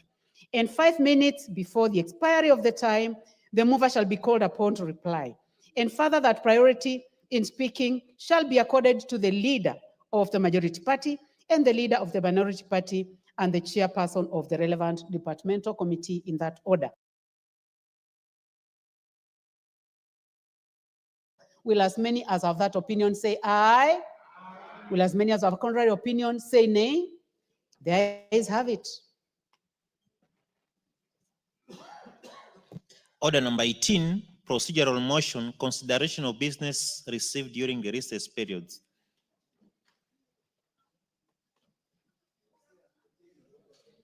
Majority Leader, please proceed. Thank you, Honorable Speaker. Honorable Speaker, I beg to move the procedural motion on consideration of business received during the recess period. Honorable Speaker, that notwithstanding the provisions of Standing Order 41 and 42 relating to conveying of messages from the Senate and from the President or the National Executive, Standing Orders 120, 122, and 126 relating to publications, procedure upon publication, and first reading of bills, and Standing Order 210, 2 relating to tabling of statutory instruments. This House orders that during the short and long recess of the fourth session, one, upon receipt of any message from the Senate or upon receipt of any names of a person nominated for appointment to a state or public office from the President or any other office in the National Executive, the Speaker shall forthwith refer such message to the relevant committee for consideration without having to recall the House, and report such fact to the House on reception. 2, upon receipt of any message relating to the Senate's amendment to a bill originating in the National Assembly, the Speaker shall forthwith refer the schedule of the Senate amendment to the relevant committee for consideration pursuant to the provision of Standing Order 145, Senate amendments to bills originating in the National Assembly, and report such fact to the House on reception. 3, should a bill be published during the said period, or a published bill becomes due for first reading, the Speaker shall, upon lapse of at least 3 days following the publication of the bill and following a determination that such bill is of priority, forthwith refer such bill to the relevant committee for the consideration pursuant to the provisions of the Standing Order 127, that is committal of bills to committees and public participation, and cause the bill to be read a first time upon its next sitting, and the second reading may be taken forthwith or on such day as the House Business Committee may determine. 4, should any statutory instrument be transmitted for tabling before the House during the period, the Speaker shall, following a determination that the statutory instrument is of priority, forthwith refer the statutory instrument to the relevant committee for consideration and cause the statutory instrument to be tabled in the House upon its next sitting in accordance with the provision of Section 2 of the Statutory Amendment Instrument Act number 3 of 2023. And lastly, Honorable Speaker, should any paper be transmitted for tabling before the House, the Speaker shall, following a determination that the paper is of priority, forthwith refer the paper to the relevant committee for consideration and cause the paper to be tabled in the House upon its next sitting. Honorable Speaker, all these five matters refer to matters that come to the House when the House is on recess. And during that recess, then this procedural motion gives the Speaker the latitude and the privilege and the power to ensure that he can transmit these businesses to the relevant committee during this time and report to the House when the House sits. Honorable Speaker, I want to use this opportunity to call upon the Honorable General Basil to speak on this and second. Thank you very much. Thank you, Madam Speaker, and thank you. I heard General. He's not called. Basil the MP for Yatta. Member for Yatta, please proceed. I think he wants to promote me, but I've not been in the military, so I don't know why he's using the word general as a before my name. Anyway, thank you, Madam Speaker, and thank you to the Deputy Majority Leader for requesting me to second this procedural motion. When I keenly look at the calendar of the National Assembly for 2025, it's very well structured, and I have no doubt to say I second the procedural motion. Thank you. Thank you very much, Member for Yatta, Honorable Basil. Honorable members, I now propose the question that notwithstanding provisions of Standing Orders 41 and 42 relating to conveying of messages from the Senate and from the President or the National Executive, Standing Order 120, 122, and 126 relating to publication, procedure, and upon publication in the first reading of bills, and Standing Order 122 relating to tabling of statutory instruments. This House orders that during the short and long recess of the fourth session, 1, upon receipt of any messages from the Senate or upon receipt of any name of a person nominated for appointment to a state or public office from the President or any other office in the National Executive, the Speaker shall forthwith refer such message to the relevant committee for consideration without having to recall the House and report such facts to the House on resumption. 2, upon receipt of any message relating to the Senate's amendments to a bill originating in the National Assembly, the Speaker shall forthwith refer the schedule to the Senate amendment to the relevant committee for consideration pursuant to provisions of Standing Order 145, Senate amendment to bills originating in the National Assembly, and report such facts to the House on resumption. 3, should a bill be published during the said period or a published bill become due for the first reading, the Speaker shall, upon lapse of at least 3 days following the publication of the bill and following a determination that such bill is of priority, forthwith refer such bill to the relevant committee for consideration pursuant to the provisions of Standing Order 127, committal of bill to committees and public participation, and cause the bill to be read a first time upon its next sitting, and the second reading may be taken forthwith or on such other day as the House Business Committee may determine. 4, should any other statutory instrument be transmitted for tabling before the House during the period, the Speaker shall, following a determination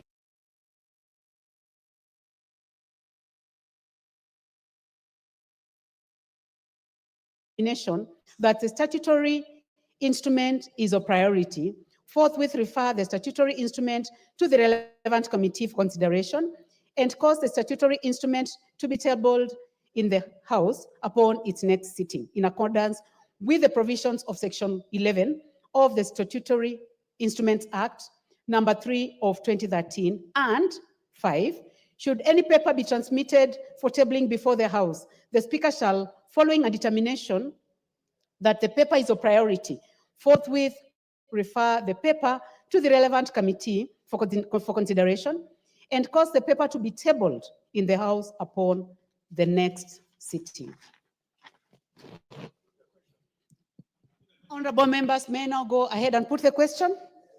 I now put the question, which is that notwithstanding the provisions of Standing Order 41 and 42 relating to conveying of messages from the Senate and from the President or the National Executive, Standing Orders 120, 122, and 126 relating to publication, procedure upon publication, and first reading of bills, and Standing Order 210-2 relating to tabling of statutory instruments. These House orders that during the short and long recess of the 4th session 1, upon receipt of any message from the Senate or upon receipt of any name of a person nominated for appointment to a state or public office from the President or any other office in the National Executive, the Speaker shall forthwith refer such message to the relevant committee for consideration without having to recall the House, and report such fact to the House on resumption.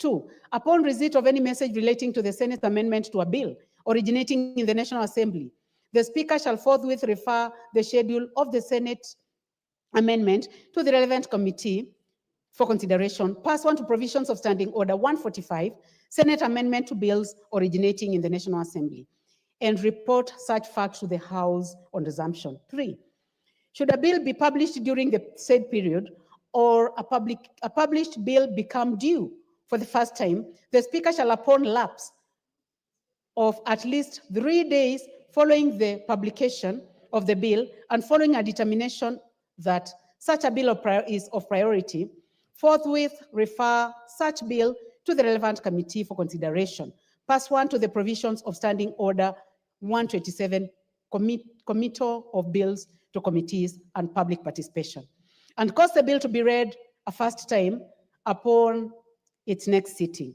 And the second reading may be taken forthwith or such other day or on such other day as the House Business Committee may determine. 4, should any statutory instrument be transmitted for tabling before the House during the period, the Speaker shall, following a determination that the statutory instrument is of priority, forthwith refer the statutory instrument to the relevant committee for consideration and cause the statutory instrument to be tabled in the House upon the next sitting in accordance with the provisions of Section 11 of the Statutory Act number 3 of 2013. And 5, should any paper be transmitted for tabling before the House, the Speaker shall, following a determination that the paper is a priority, forthwith refer the paper to the relevant committee for consideration and cause the paper to be tabled in the House upon its next sitting. Honorable members, may I put the question? Honorable members, will as many as have that opinion say aye? Will as many as have a contrary opinion say nay? The ayes have it. Order number 19, procedural motion, limitation of debate on legislative proposals to amend the Constitution. Majority Leader, Thank you very much, Honorable Speaker. Honorable Speaker, I know it's a long day for you, but we are managing. As Honorable Speaker, I beg to move the procedural motion on the limitation of debate on legislative proposals to amend the Constitution.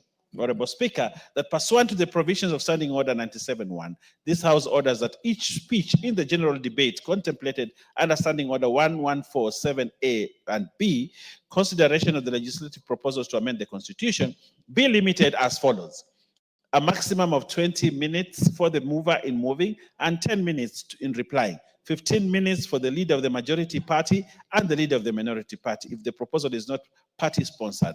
members with similar or related proposals and the chairpersons of the relevant departmental committee, and 10 minutes for any other member speaking, and further that priority in speaking shall be accorded to the leader of the majority party and the leader of the minority party and the chairperson of the relevant departmental committee, in that order. Honorable Speaker, I would like to request the Honorable Professor Barto Jeb Kimoy to second. Honorable Dr. Barto. Madam Speaker, I second. Thank you very much, Professor.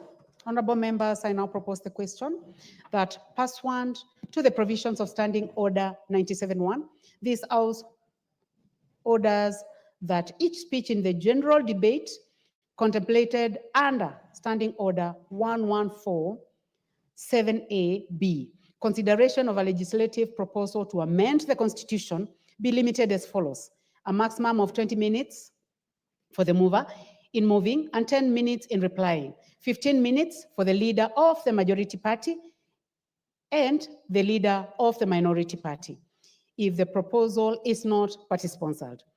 Members with similar or related proposals and the chairperson of the relevant departmental committees, and 10 minutes for any other member speaking.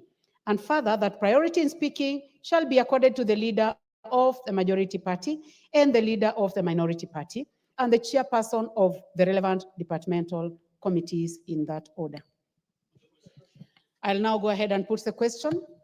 I now put the question that pursuant to the provisions of Standing Order 971, this House orders that each speech in the general debate contemplated under Standing Order 114-7A-B, consideration of a legislative proposal to amend the Constitution, be limited as follows: a maximum of 20 minutes for the mover in moving and 10 minutes in replying, 15 minutes for the leader of the majority party and the leader of the minority party, if the proposal is not party-sponsored. Members with similar or related proposals and the chairperson of the relevant departmental committees, and 10 minutes for any other member speaking. And further, that priority in speaking shall be accorded to the leader of the majority party, the leader of the minority party, and the chairperson of the relevant departmental committees, in that order. Will as many as of that opinion say aye? Will as many of a contrary opinion say nay? The ayes have it. Order number 26, motion, approval of the calendar of the National Assembly for 2025. Yes, honorable members, you realize that we have skipped 2021, 22, 23, and now we are on. You may proceed, Majority Leader. Honorable Owenbaya.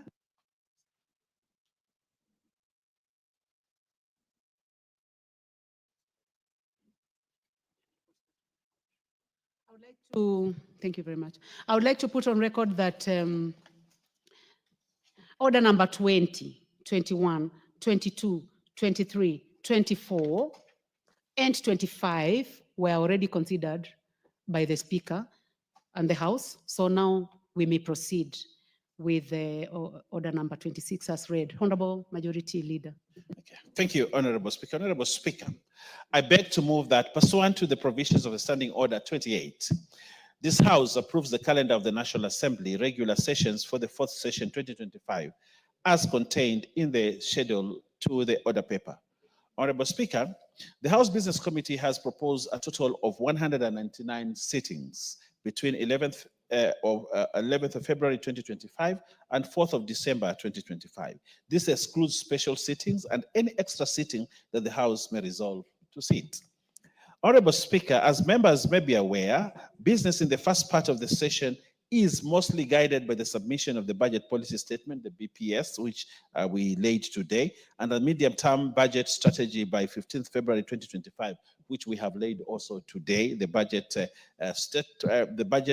policy statement and the medium-term debt strategy, which we laid today and should be considered and adopted by the House within 14 days. So, Honorable Speaker and members, within the next 14 days from today, we'll be considering these two very important documents that we have laid, and this will be done within the 14 days. So I request members to read the budget policy statement and also to ensure that they have acquainted themselves to the contents of the medium-term budget, term debt strategy, which we have done today. Honorable Speaker, additionally, we expect the Division of Revenue Bill to be introduced in the National Assembly by 10th of March 2024.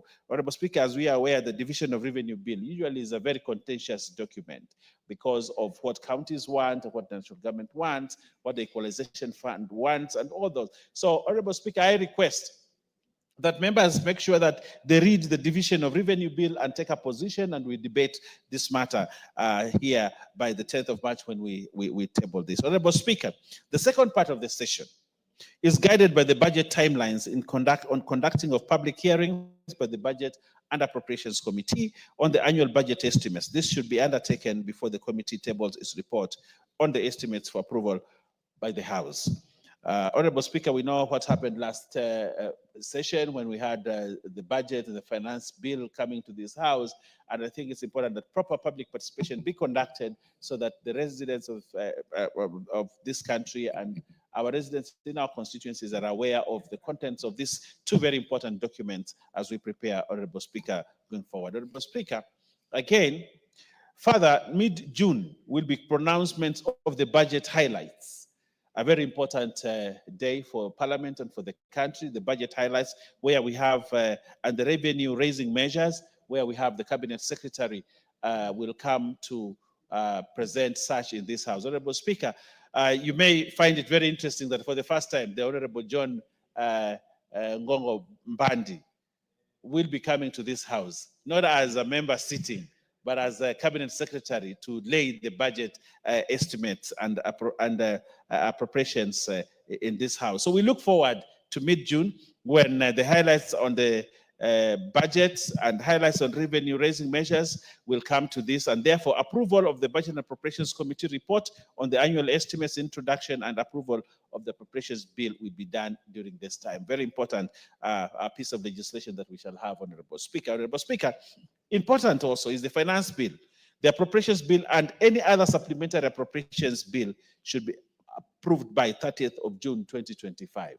So the finance bill, and I know I have seen a lot of effort, Honorable Speaker, to ensure the finance bill that we are bringing into this House is put to the general public and proper debate is taken and proper public participation. And I want to commend the efforts of the Honorable John Mbadi for having started off. I saw him at Jivanji Gardens. I have seen him today doing a very good press conference and enlightening the public. And that's how important it is, Honorable Speaker, when you have a Cabinet Secretary who has come from this House and who has served in this House, and he goes out there, becomes Cabinet Secretary, and he takes over the work and he does it with enthusiasm and passion, and he wants to inform the public. And I think that is really commendable to the Minister and the Ministry in Treasury. Honorable Speaker, the preparations of the calendar has also taken into consideration religious holidays, with Easter Good Friday being on the 18th of April 2025, and the Easter Monday falling on 21st April 2025. And similar, Eid ul-Fitri is expected to take place on the Sunday of 30th March 2025, or Monday 31st or March 2025, depending on the sighting of the moon. Honorable Speaker, it's important that members also take time off with their families to celebrate these very important holidays, and therefore the calendar that we have has taken cognizance of this, and therefore we have put it in there to ensure that members go out there for this holiday. Honorable Speaker, it's also worth noting that the annual prayer breakfast, a very important date for this House, the annual prayer breakfast, which is actually attended by many dignitaries from outside the country, and also His Excellency the President, the Cabinet, and every other member. We come together to pray for this country, are very important. And I hope the committee that is led by the Honorable Chepkonga. Honorable Chepkonga today, you know, he's preparing for Valentine, and he's very busy trying to get a Valentine date for tomorrow, where he is seated. But I want to remind him of his role as the chairman of the annual prayer breakfast. Please make sure it is properly prepared so that members join, the country joins in this annual event. We have therefore prepared the calendar to ensure that this important event in our parliamentary calendar falls within the period when the House is sitting. This will enable many members to attend. Honorable Speaker, finally, Honorable Speaker, the calendar has taken into consideration the school calendars for both primary and secondary school holidays. The intention of this is to enable members and staff with children to attend to them during the school holiday. Honorable Speaker, with those very many remarks, I request that we adhere to this calendar. This calendar is very important to drive the business of this House, and we have a lot of work to do within the 119 sittings that we shall be here during this year. And therefore, I would request, in the absence of my counterpart on the other side, who was supposed to second this because he sits in the House Business Committee, I would like to request the Council, Honorable Murungara, a very standing, a very outstanding member of this House, to second. Thank you very much. Honorable Murungara, please proceed. Thank you very much, Madam Speaker. Madam Speaker, as I move to second this procedural motion, it's important that I also echo the sentiments of the Leader of Majority, in that we have our hands full, as shown by this calendar. We have a lot to do, and especially in the budget making process, which has just started and which will be with us until the end of June 2025.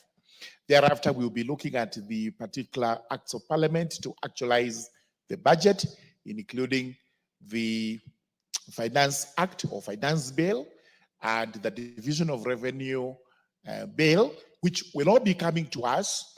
And it's vitally important to remind the country what we went through last year, that we should actually have adequate public participation, right from this House to the government itself, the executive, through the Honorable John Mbandi, so that the population does not once more say they are not informed, they do not know what is in this budget, while in fact, these processes are very important. There is no country in this world that can run without financial statements, without a budget, or without taxation, or without everything else that was rejected in the previous Finance Act. So we have to prepare ourselves. We know that as parliamentarians, we'll take the flak. We are the ones who will be blamed for most of this. But as we do this, and as we ensure that our constituents are informed on what we are doing, let the executive also come in and even play a bigger role. With those remarks, I urge the members to take the work of the House very seriously and ensure that we have the necessary quorums at all times to ensure that the business of the day on each particular day is transacted to the fullest. Those remarks I beg to second.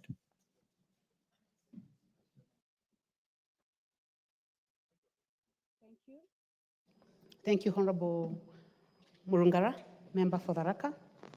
Honorable members, I propose the question that pursuant to provisions of Standing Order 28, this House approves the calendar of the National Assembly regular session for the 4th session 2025, as contained in the schedule to the order paper.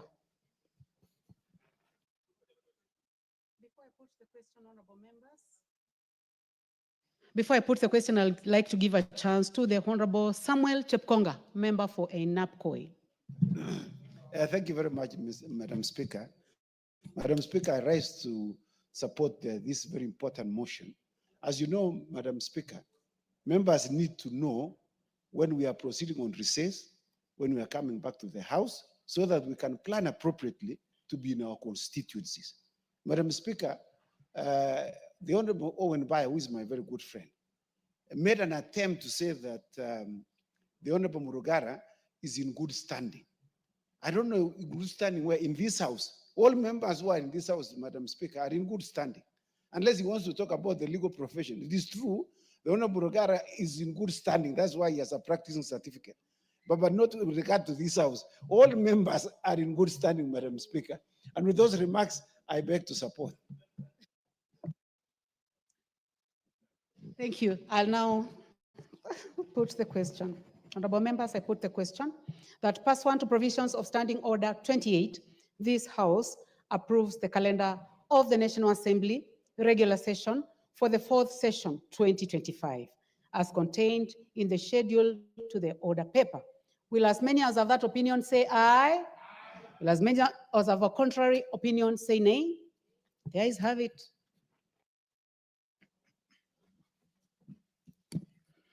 Order number 27, the Equalization Fund Administration Bill, Senate Bill number 14 of 2023, second reading. Honorable members, the Chairperson Departmental Committee on Finance and National Planning is engaged in other House matters, so this will be pushed to another day. Next order. Order number 28, the Political Parties Amendment Bill, National Assembly Bill number 35 of 2022, second reading. Honorable members, the Vice Chairperson, Procedure and House Rules Committee is also engaged in other important business of this House, and therefore that is also pushed to another day as it will be scheduled by the House Business Committee. Honorable members, there being no other business, and thank you for your patience. Honorable members, and the time now being 6 minutes to 5 o'clock, this House stands adjourned until Tuesday, the 18th of February, 2025 at 2:30 p.m.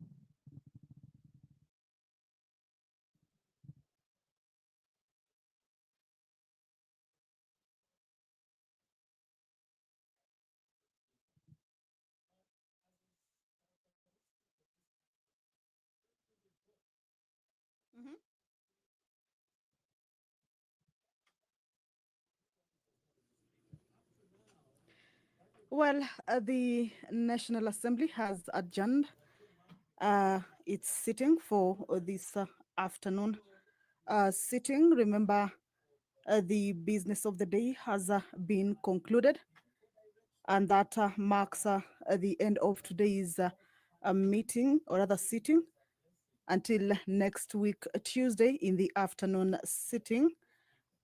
And that is it from the Parliamentary Broadcasting Unit. Allow me to hand it over back to the Broadcasting House for normal programming. Good evening.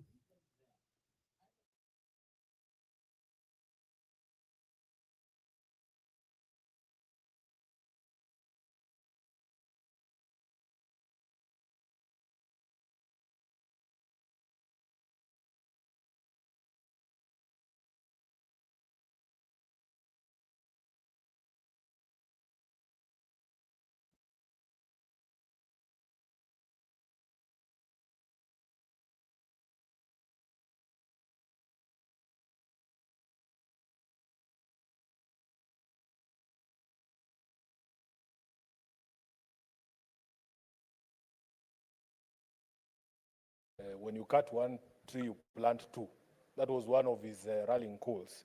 I don't know why Senator Haji has proposed in this particular amendment under Section 4 that instead of what Nyayo used to tell us, that you cut one, plant two, he's saying when you cut one, you plant one. Honorable Haji, as a person who I know you also grew up during that era, we should at least encourage that there has to be growth from that position of Moi, and even adopt the position that has been given by Senator Mariam, where if you cut one, you plant three. Honorable Speaker, as the Senator for Nairobi, many Nairobians believe that in 2004 we had one of the best town clerks by the name John Gakuo, and he's credited for providing a clean environment for the people of Nairobi, he sorted out the garbage menace at that particular point in time. He is famously known for dreaming of a city in a forest. And in an interview just a few months before he passed away, he said that his one biggest regret was that he was not able to achieve that dream. I remember, Honorable Speaker, many people can still remember how Mombasa Road all the way through to Uhuru Highway used to look. It was a boulevard with very nice mature trees in the median and also on the side of the road. But Honorable Speaker, subsequent developments have come, including the construction of the expressway, that have ensured that all those trees that used to be in those places were cut down. And we, as a leadership of Nairobi, of course, are extremely concerned with the state of the environment in the city, some of the issues that have been brought up by Senator Mungatana, including the continued closure or barring of residents from accessing Uhuru Gardens and Central Park, which is part of Uhuru Park.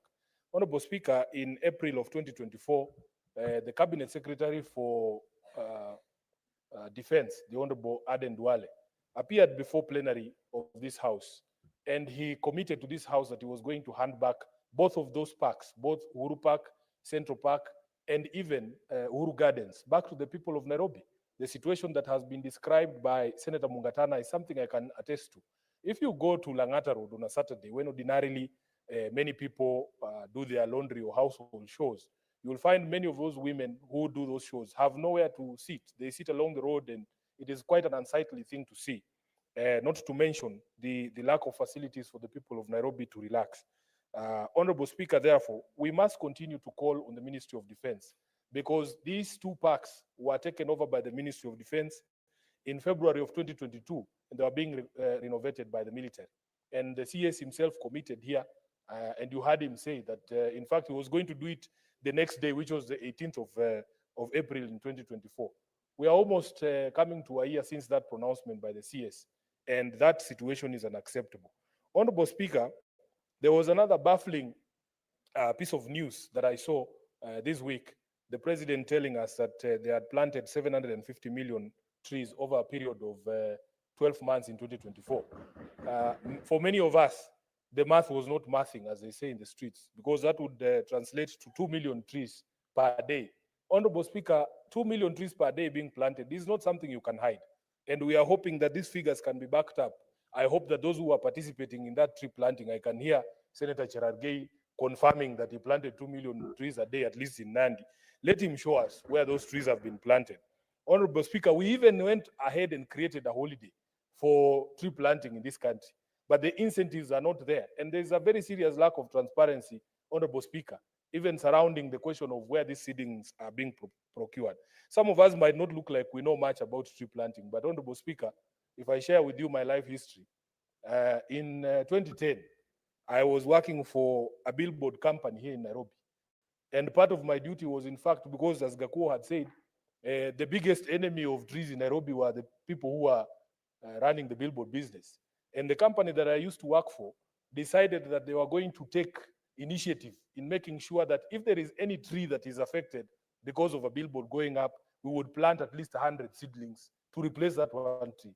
And Honorable Speaker, because I was the head of administration then, it fell to me to be the one in charge of that program. Believe it or not, in my suit as a lawyer, as an advocate, I used to know all the suppliers of tree seedlings in Nairobi, from the Kenya Forest Service there. They had a nursery on Kiambu Road, all the way to the people who sell trees on Ngong Road. All those people were my friends. I used to have suppliers of manure and red soil in Wangigi, who I knew by name. And we used to do tree planting sponsored by that company, Honorable Speaker.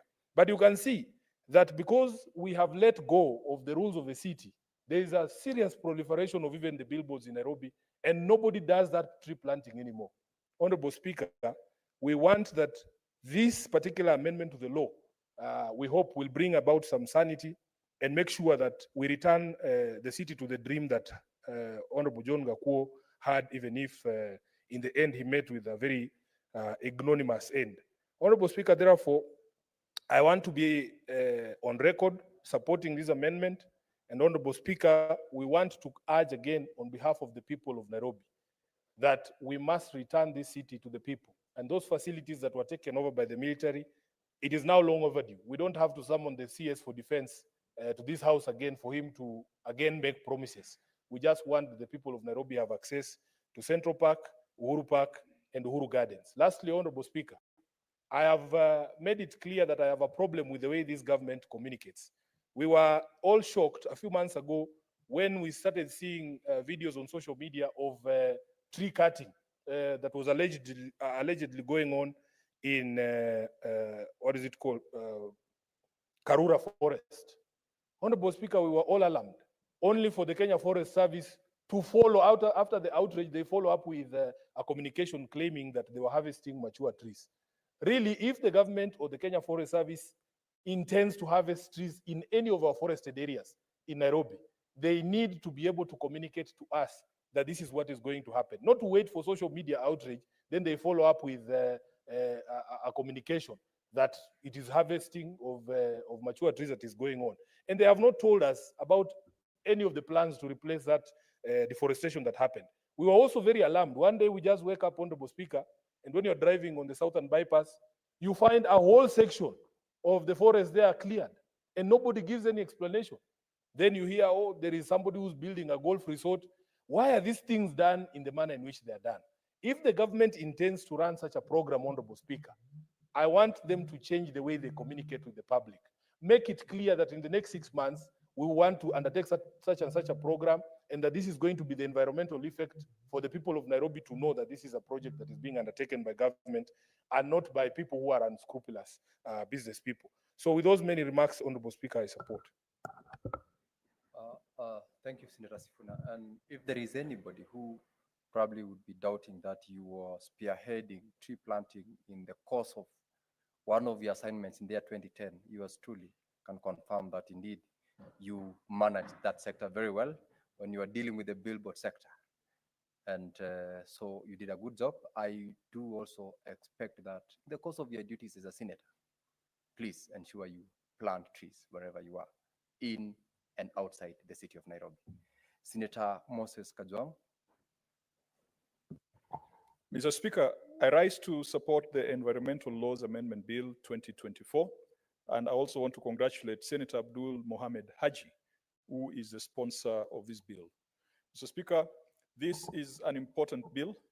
It's surprising that existing legislation has not provided for what Senator Abdul Haji is calling for in this amendment, because this bill seeks to amend the existing act to make further provisions for afforestation and reforestation of forests in counties in Kenya. Mr. Speaker, this was a pet subject in the administration of President Daniel Arap Moi. Out of the many things he did, I think those of us who were in the 844 system of education, afforestation and reforestation was afforestation, reforestation, and deforestation were concepts that always came up in our GHC, Geography, History, and Civics syllabus and examination. I'm not very sure how the CBC has taken care of this, but I hope that the education curriculum has picked these concepts to encourage our children that a tree planted today is not a tree planted for today's child, it is a tree planted for our children and our grandchildren and great-great-grandchildren. It is noble, Mr. Speaker, for Senate to call upon county governments to ensure that they promote tree planting and also become actively involved in the National Tree Planting Week. Mr. Speaker, I think it was in the last year that we were given a holiday out of the blues. And in the Kenyan Yuma, particularly Kenyans who have lived for a long time in Nairobi, they decided to plant trees in all kinds of holes. And we are waiting to see, perhaps after 9 months, whether those trees have germinated and whether they have grown. And so, Mr. Speaker, if you give Kenyans a public holiday without clearly telling them what they're supposed to do and without a clear build-up on the activities of that day, Kenyans will misuse it. They will take advantage of the day for sherehe and take advantage of the day to do other things that do not promote that objective. That particular event, that National Tree Planting Day, Mr. Speaker, we saw the national government, particularly the members of the national executive, were the ones flying in choppers going around the country, releasing carbon into the atmosphere, further causing serious damage to our climate, going to hills and forests. And it was a one-day affair. So, Speaker, we are not very sure whether those trees were taken care of. I wish that Senator Ledamo Lekina was in this house, because I do recall when there was a fight for the Mau forest, he had a very innovative approach where he went and approached friends from South Africa who gave him a small aircraft and gave him seed balls. And I do recall him flying all over the Mau and dropping seed balls. Mr. Speaker, this issue of reforestation, we should not think about it through the prism of the traditional digging a hole and planting a tree. Even seed balls have been found to be quite effective. And I want to encourage county governments to adopt that approach. And it is very easy to use youth groups, to use women groups, to use organized groups, to give them those seed balls, let them scatter them, let them spread them, so that when the rains start falling, like it did today in Nairobi, then those seed balls can germinate. But beyond the seed balls, I think it's also a bright idea, as Senator Abdul has proposed, that we need to establish tree nurseries in each county. These tree nurseries, I hope that we are not going to have this situation that we have started seeing in a few counties. I've seen a program called Climate Works Mtaani. And Mr. Speaker, this is a program with good intentions, but if it's not scrutinized, if it's not oversighted, then governors are just going to be organizing militias with the next election in mind. If you're going to do legitimate climate works in our county governments, let's ensure that they go out of the clutches and out of the control of governors, because they're going to just get their goons and their usual cheering squad into those programs. And those people will be there not for the love of the environment, but just to get a small income.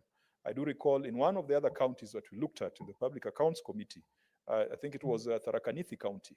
Mr. Speaker, in that county, the governor had set up small units of youth in every ward, and the number was quite high.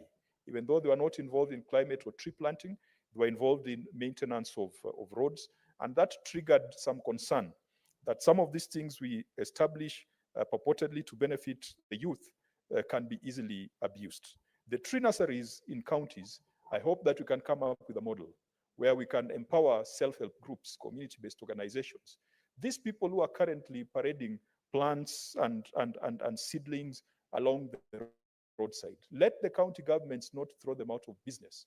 For the county government to do a giga nursery, the way they're doing giga kitchens for school feeding. I hope this is not going to lead to giga tree nurseries controlled by county governments, consuming public resources, and that is overpriced and overvalued. Let's hope that this is going to spread out. I already can see how this will work in my county of Homa Bay. Senator Beatrice Ogola knows that along the lake, on the shores of Lake Victoria, it's a very fertile zone because there's a silt that comes upstream and goes into the lake. So it's extremely fertile. A lot of young people, for lack of employment, have now resorted to go to the shores of the lake, those silted areas. Some areas are fairly swampy, and they're growing vegetables. They're doing tomatoes. They're doing sukuma wiki and cabbages. And Mr. Speaker, I can tell you they're doing extremely well.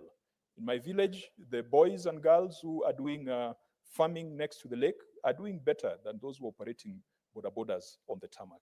And these are already existing groups, which if we can give them an incentive that if they can set up tree nurseries, there'll be an off-take program by the county government. I believe this can broaden their revenue sources and put more money in the pockets of our youth in the counties.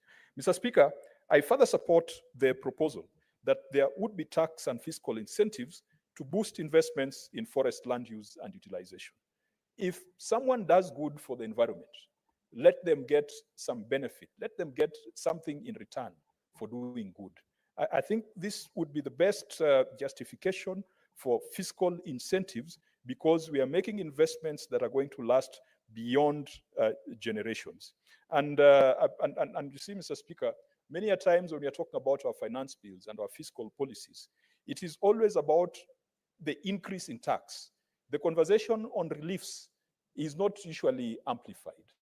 And I do hope that C.S. Mbadi, if he was listening, this would be a very genius insertion into his fiscal plan and finance bill that he would be bringing to Parliament, that instead of starting his speech by saying that we are increasing VAT, or we are increasing housing levy, or we are increasing this social health, that he would start his conversation by saying that we are giving an incentive to people who plant trees. We are giving incentives to corporates who, as part of their corporate social responsibility, they have decided that they're going to reforest and ensure that our country's tree cover and forest cover is maintained and is optimized. Because, Mr. Speaker, corporates sometimes engage in CSR that might not have very consequential long-term effects. I know a number of corporates have gone into the sports arena because it's in sports that there is visibility.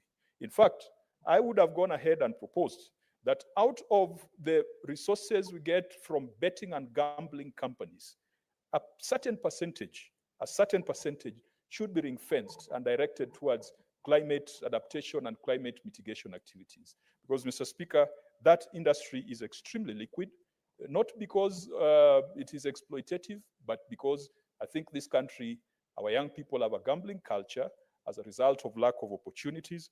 And I believe that we could put a sin tax.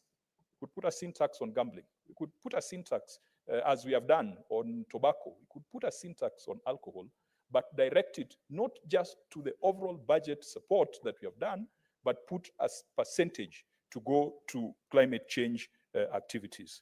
Mr. Speaker, the National Tree Planting Week, if it is well coordinated and organized, I believe that all the primary schools and secondary schools and universities in this country, if they knew 3 months in advance, or if they knew if it was put in the annual calendar of the nation, that on a certain day we are going to plant trees, it will be much more effective than a date being gazetted in an ambush fashion as it was done in the last year.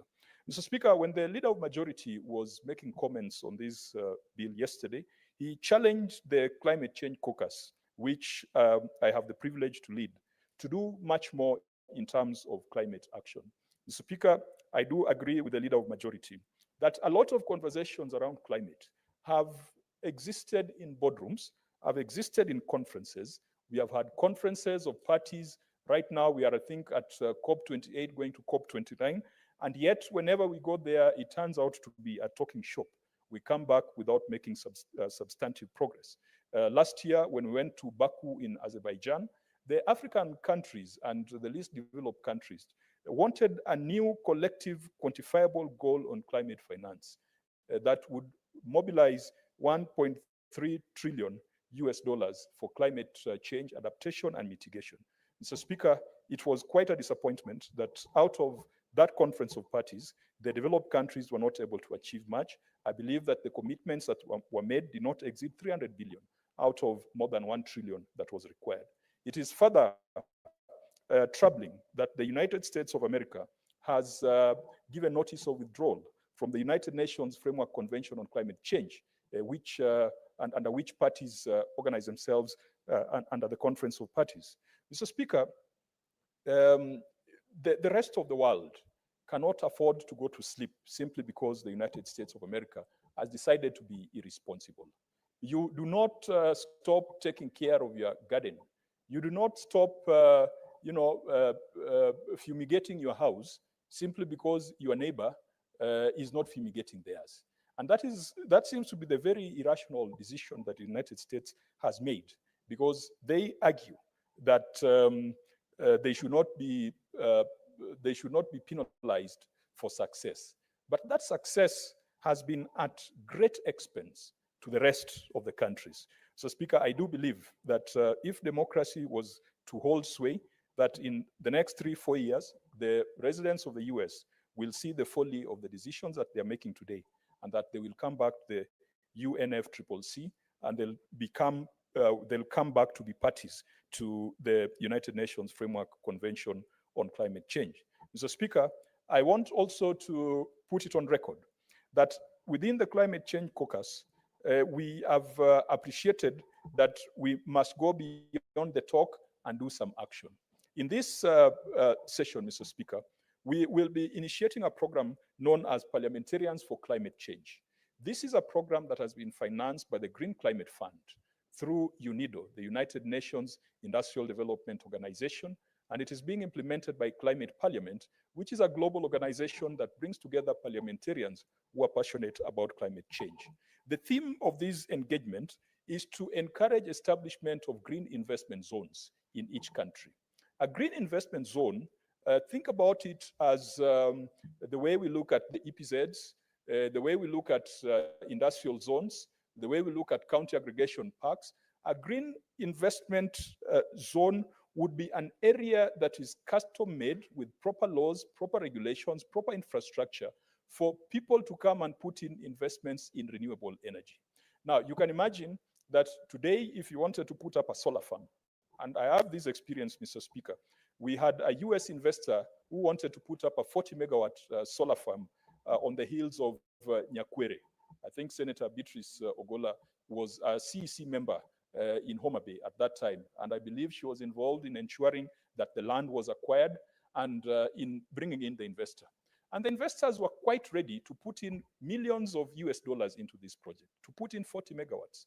But then the problem came up in offtake because EPRA, the regulatory authority, and the rest of the entities, statutory bodies involved in uptake and transmission of electricity had a dim view of solar.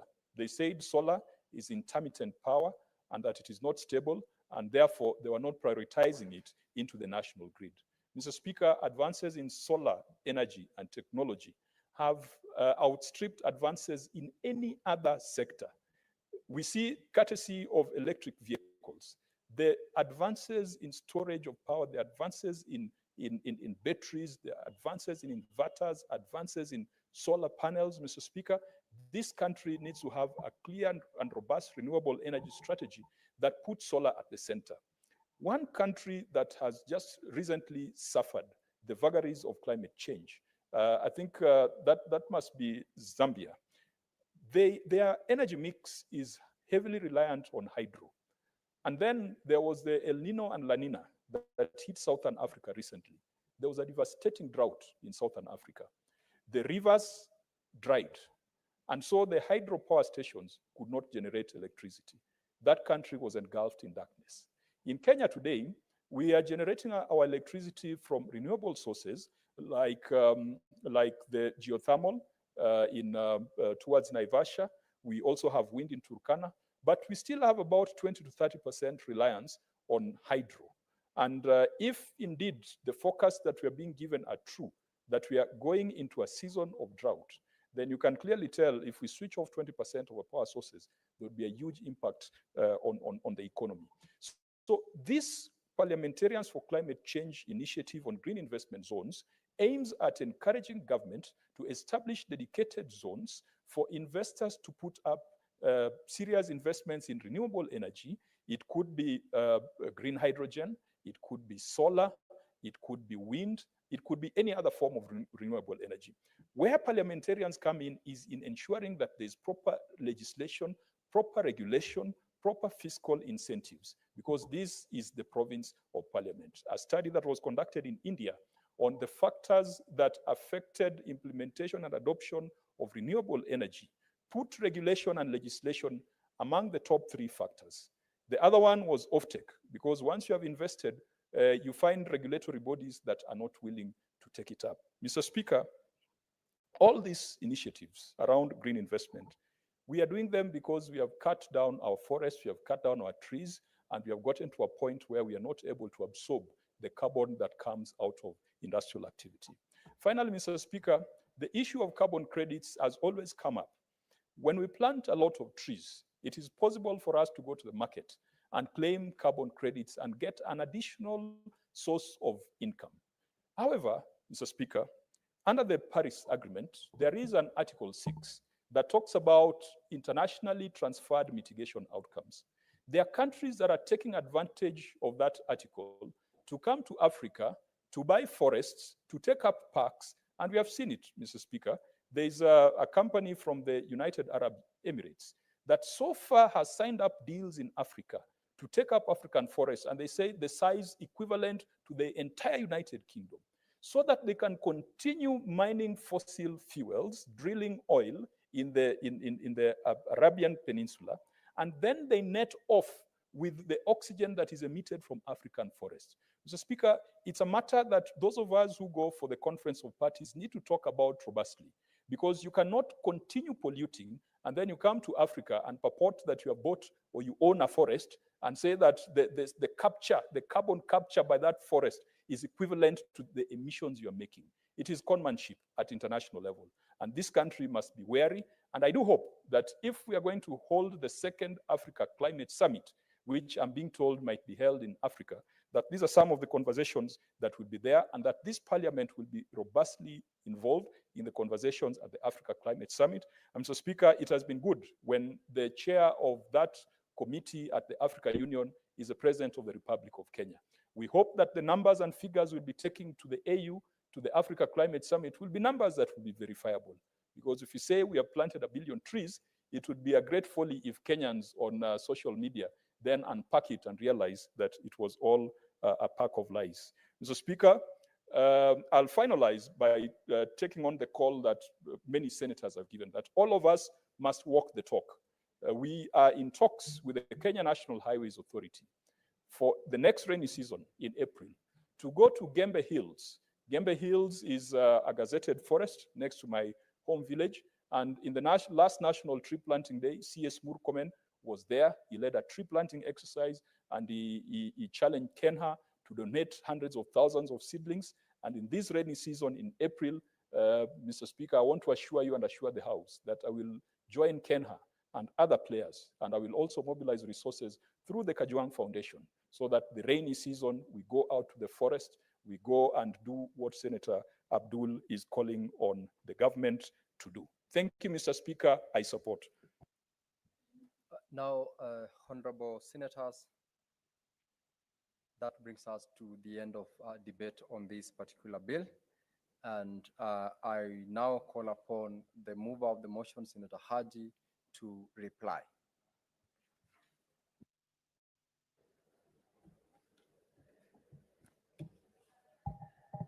Thank you very much, Mr. Speaker. Mr. Speaker, sir, let me take this opportunity first to thank all the senators that have contributed, and to appreciate them for the many ideas and suggestions that they have given to the bill. Mr. Speaker, when I came up with this bill, it was an attempt to correct something that was already missing in the environment law by introducing vegetation of arid and semi-arid areas. But in no way did this bill intend to alienate any of the other regions. The other regions had already been covered in the existing bill. Mr. Speaker, sir, as senators, we went to Mandera, and I think I was privileged to have attended Senator Sifuna, Senator Onyonka, Senator Eddy, and the other senators to Mandera County. And we actually saw it for ourselves, that vegetating an arid or semi-arid area is something that is very much doable. Mandera has been able to do it. You can imagine, Mr. Speaker, sir, in Mandera, temperatures usually soar up to the heights of 40 degrees centigrade. And when the wind blows, it feels like you're in a microwave. Mr. Speaker, Senator Roba, who was governor at that time, initiated a program to vegetate Mandera. And the trees have now, 10 years later, grown, and they act as a buffer to the hot winds, ensuring that the people of Mandera do not suffer from heat wave. Mr. Speaker, sir, the senators that have contributed have enriched this bill, and I would like to appreciate each and every one of them, from Senator Cherargei, Olekina, Cheriot, Wambua, Esi, Senator Manzo, Senator Mundigi, Dulo, Miraj, Veronica, Wamatinga, Kisang, Senator Abbas, Senator Sigei, yourself, Mr. Speaker, Senator Kamar, Senator Mogeni, Senator Onyonka, Senator Joyce Korir, Senator Kajwang, Senator Sifuna, Senator Mungatana, Senator Beatrice, and Senator Mariam. And I look forward, Mr. Speaker, sir, to work with every one of the senators to ensure that we introduce the clauses that they have proposed. Mr. Speaker, sir, before I move, to reply. I would just like to highlight some of the contributions that have been made by my colleague senators. Senator Cherargei,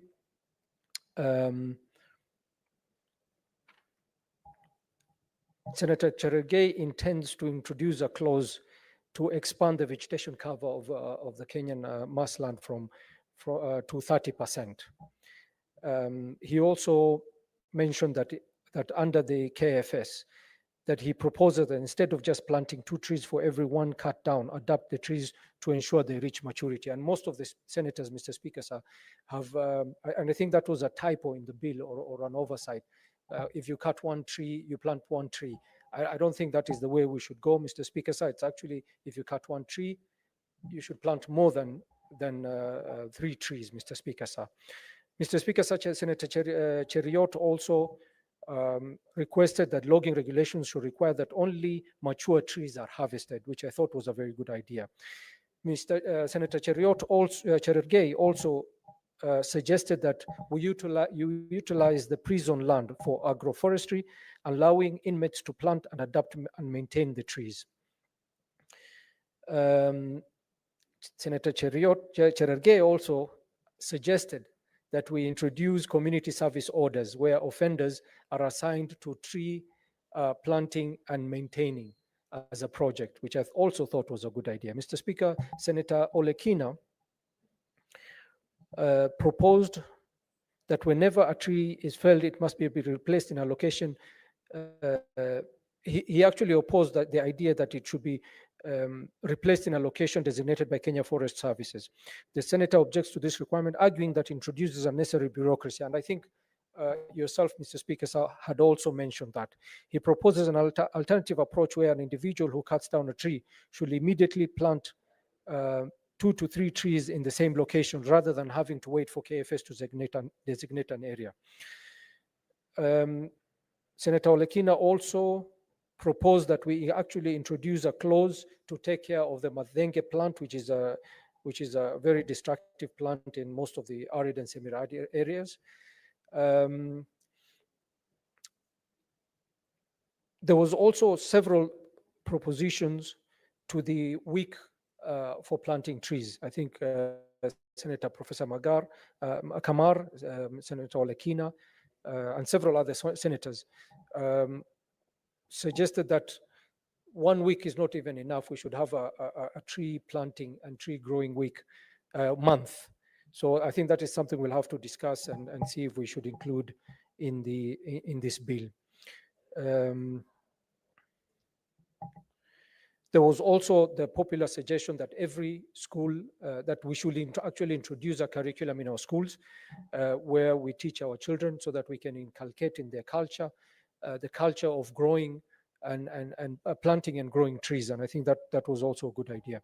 Senator Cheriot proposed that we consider integrating tree planting practices in special occasions, such as when heads of state and dignitaries visit Kenya.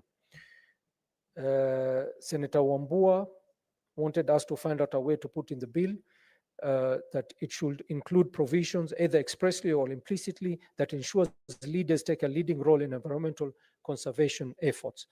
Senator Essie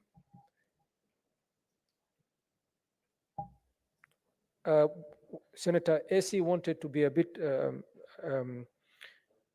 she was requesting that we have a way to track trees, whether if they're still standing or they've been cut down. So I think that is also something we'll have. You know, Senator Essie is a youth, so she's probably thinking in more in the future, how we should be more futuristic in this bill. So that is something also we will consider. Senator Mundigi was interested in medicinal value of trees and how we can commercialize that in our counties. Senator Fatuma Dulo, on the same matter of medicinal trees, she wanted to consider how we can have licensing for trees for medicinal purposes, so that there is a need to increase investment in research. And she also suggested that there's a need to increase investment and research and issuance of licenses to qualified individuals and institutions. Senator Miraj was interested on how this initiative or how this bill how we can introduce a clause where the youth can benefit from any initiative of planting and growing trees. Senator Veronica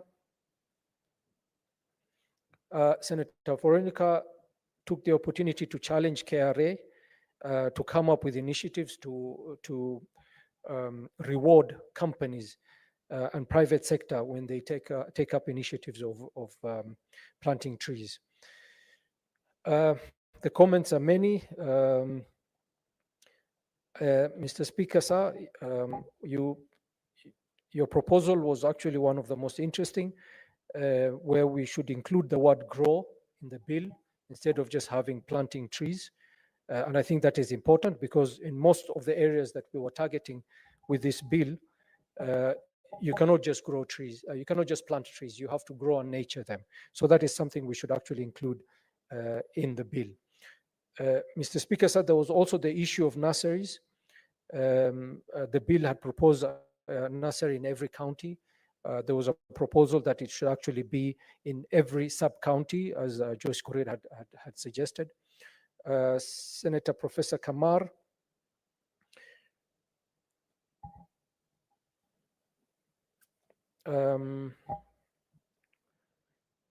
also had a similar, she wanted a nursery in every school in every sub-county, which is the same thing. I think that's something we can consider and agree as part of the amendment.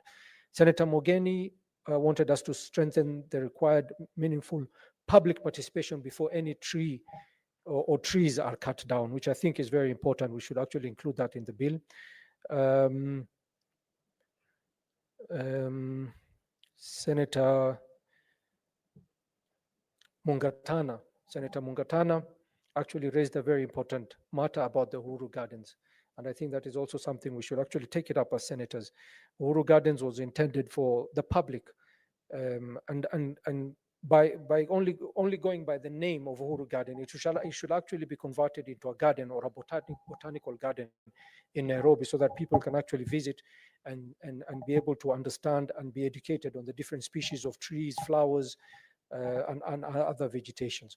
Mr. Speaker, sir, this bill, as I had mentioned earlier, was intended to bring the arid and semi-arid areas into the fold of planting trees. Mr. Speaker, sir, our areas, the arid and semi-arid areas, it is very difficult to plant trees. And that is why this bill was introducing indigenous trees that can actually withstand the harsh climate in our areas. Mr. Speaker, sir, when we introduce bills in this Senate or in Parliament, it is intended to make sure that it covers all the regions and all the and benefits all the people of the country. Mr. Speaker, sir, laws are supposed to govern each one of us equally. And I was a bit disheartened, Mr. Speaker, sir, and actually heartbroken by comments by certain leaders in our country who decided to criticize the initiative by the president to remove the extra vetting of IDs for the people of northern Kenya and border counties. Mr. Speaker, sir, it was very reckless for individual like Governor Natembeya of Trans Nzoia to prejudice and criticize a whole community in the region and labeling them as terrorists. Mr. Speaker, sir, as a leader and as an elected leader, he should know that any injustice anywhere is injustice everywhere. Mr. Speaker, when a law is introduced to discriminate any Kenyan, it is a law that should not be in place, Mr. Speaker, sir. And that is one thing he should understand. Mr. Speaker, sir,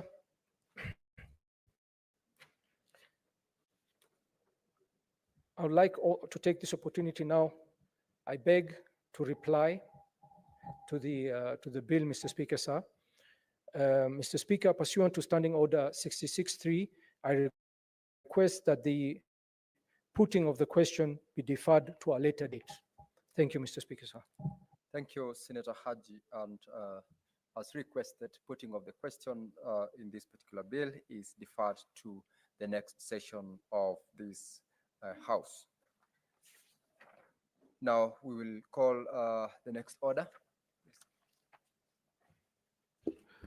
Order number 12, the County Civic Education Bill, Senate Bills number 4 of 2024, second reading, resumption of debate. Honorable members, this is a resumption of the debate that was interrupted yesterday, the 12th February 2025, in the afternoon sitting. And by the time the House rose, the Honorable Senator Julius Mulgor had a balance of 19 minutes, and he's not in the House. That particular 19 minutes, therefore, is definitely going to be forfeited in his absence, and I will proceed to call upon the senators who are present to continue contributing. Senator Samson Cherargei, you go. Thank you, Mr. Speaker. Sir, from the onset, I want to congratulate Senator Esther Okenyuri in a now formative and in the beginning of this leadership role and legislative agenda.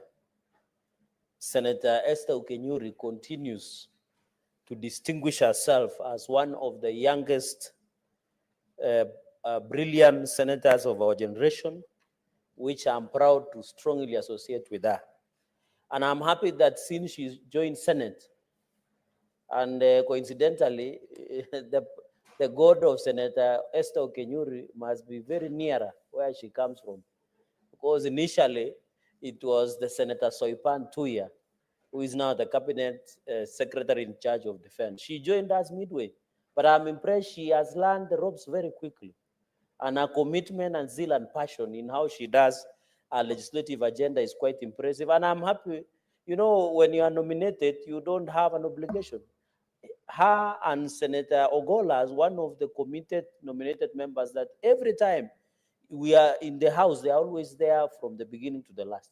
What I'm impressed about Senator Okenyuri is I normally see her in the village interacting. And I want to appeal to the people of Kisii. I've never done this before. That if God favors Senator Esther Okenyuri, please, in the next 14th Parliament, she should join us as an elected member of Parliament to be part of the transformation of this country. I have seen her wearing even school uniform to appeal, even wearing church clothes, the ones and interacting. So, and I want to assure the people of Kisii that Senator Okenyuri, she's up to the task. We are proud as our generation that we want to have one of the finest. Mr. Speaker, just in closing, because I have 2 comments and then I have 4 for the bill, is,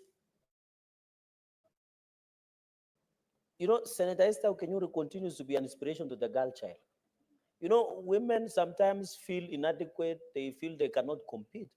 But since this platform has come, Senator Okenyuri has distinguished herself. And I'm happy she has not seen herself through the lenses of gender. But I want to borrow the words of Senator Ogola when a matter came before the House at some times back, which was a motive, that I'm happy she's not seeing herself through the gender lenses. She's seeing herself as an equal member of this House. And we are proud of what she is doing. My sister, we are proud of you and I wish you well. I hope one day and one time you'll remember on 13, just before Valentine's of 2025, Mr. Speaker, I did make this prophecy. And Mr. Speaker, on a lighter note, some of us men tomorrow, we are told not to get close to the other agenda. So, because there is a flu that is affecting men, so we will not be available tomorrow, Mr. Speaker. So, Mr. Speaker, but we'll available maybe in children's home to show love to the less fortunate and others, Mr. Speaker. So, Speaker, secondly and finally is on the bill. I am impressed, Mr. Speaker. Mr. Speaker, the reason Gen Z and what happened is sad, where this parliament was attacked, is because I was surprised in the last session, the 3rd session, Mr. Speaker. There was a lot of misinformation on Finance Bill 2023. You know, because of lack of civic education and public participation. When you used to go to functions in Bomet, I go in Nandi, Senator Ogola goes to Homa Bay, Senator Okenyuri goes to Kisii. You sit in a public baraza and you hear what people are saying is not even in the finance bill. It is because of lack of civic education, Mr. Speaker. Public participation is a key component.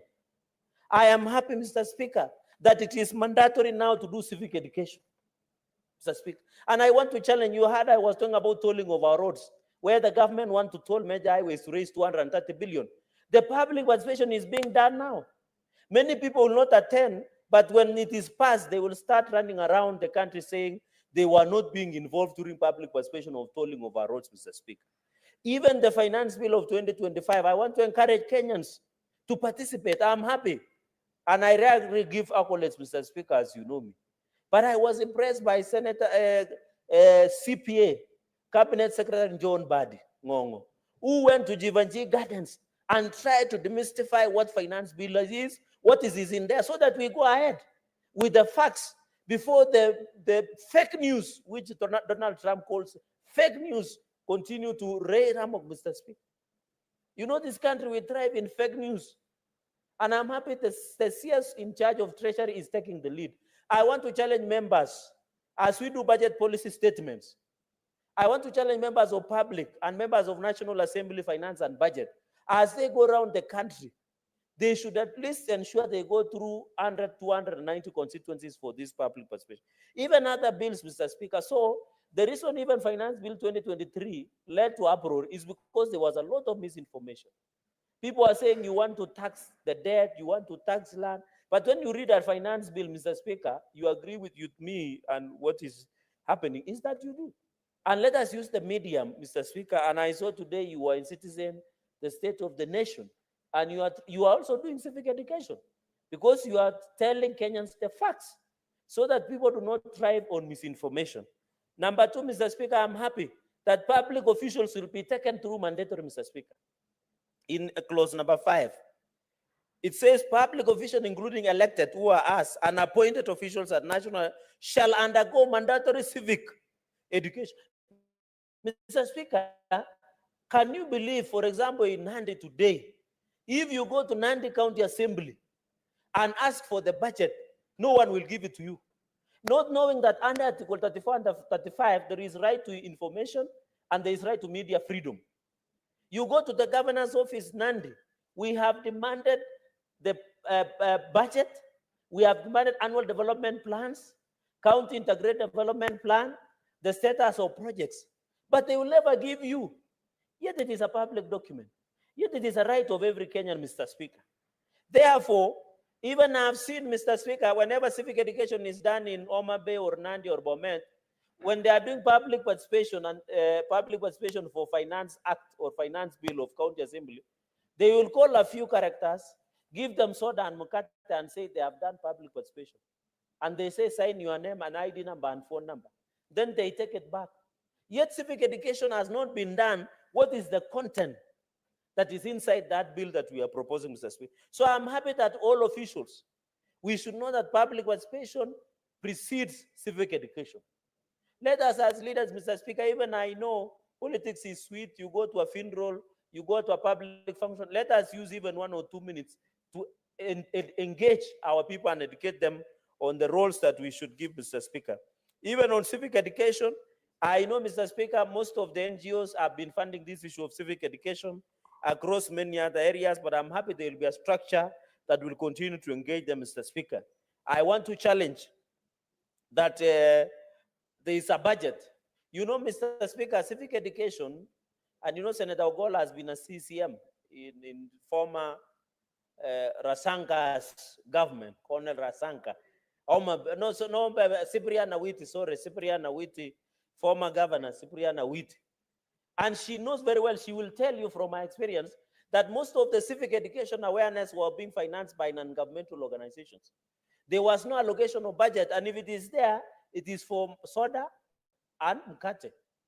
But you find, and you know, Mr. Speaker, you know Donald Trump has suspended everything under USAID. So, you know, most of the NGOs used to finance civic education awareness. But I'm happy in clause number 9, county government shall ensure that there is allocation of budget for civic education. And we should brace ourselves. The USAID now is gone. Mr. Speaker, but you know, I want to thank Donald Trump. And I want to thank the head of Doge, that is Elon Musk, Mr. Speaker, although he has been fighting reappropriation of land in South Africa to try and emasculate the South African government, Mr. Speaker. But I want to agree that USAID funds must be audited. Mr. Speaker, can you believe few months before Donald Trump won an election, the USAID in Kenya were purchasing 5 cars for 100 million, the latest brand of Toyota Prado, Mr. Speaker. You go to Wilson here, these consultants of USAID fly in the morning to Kakuma and come back in the evening.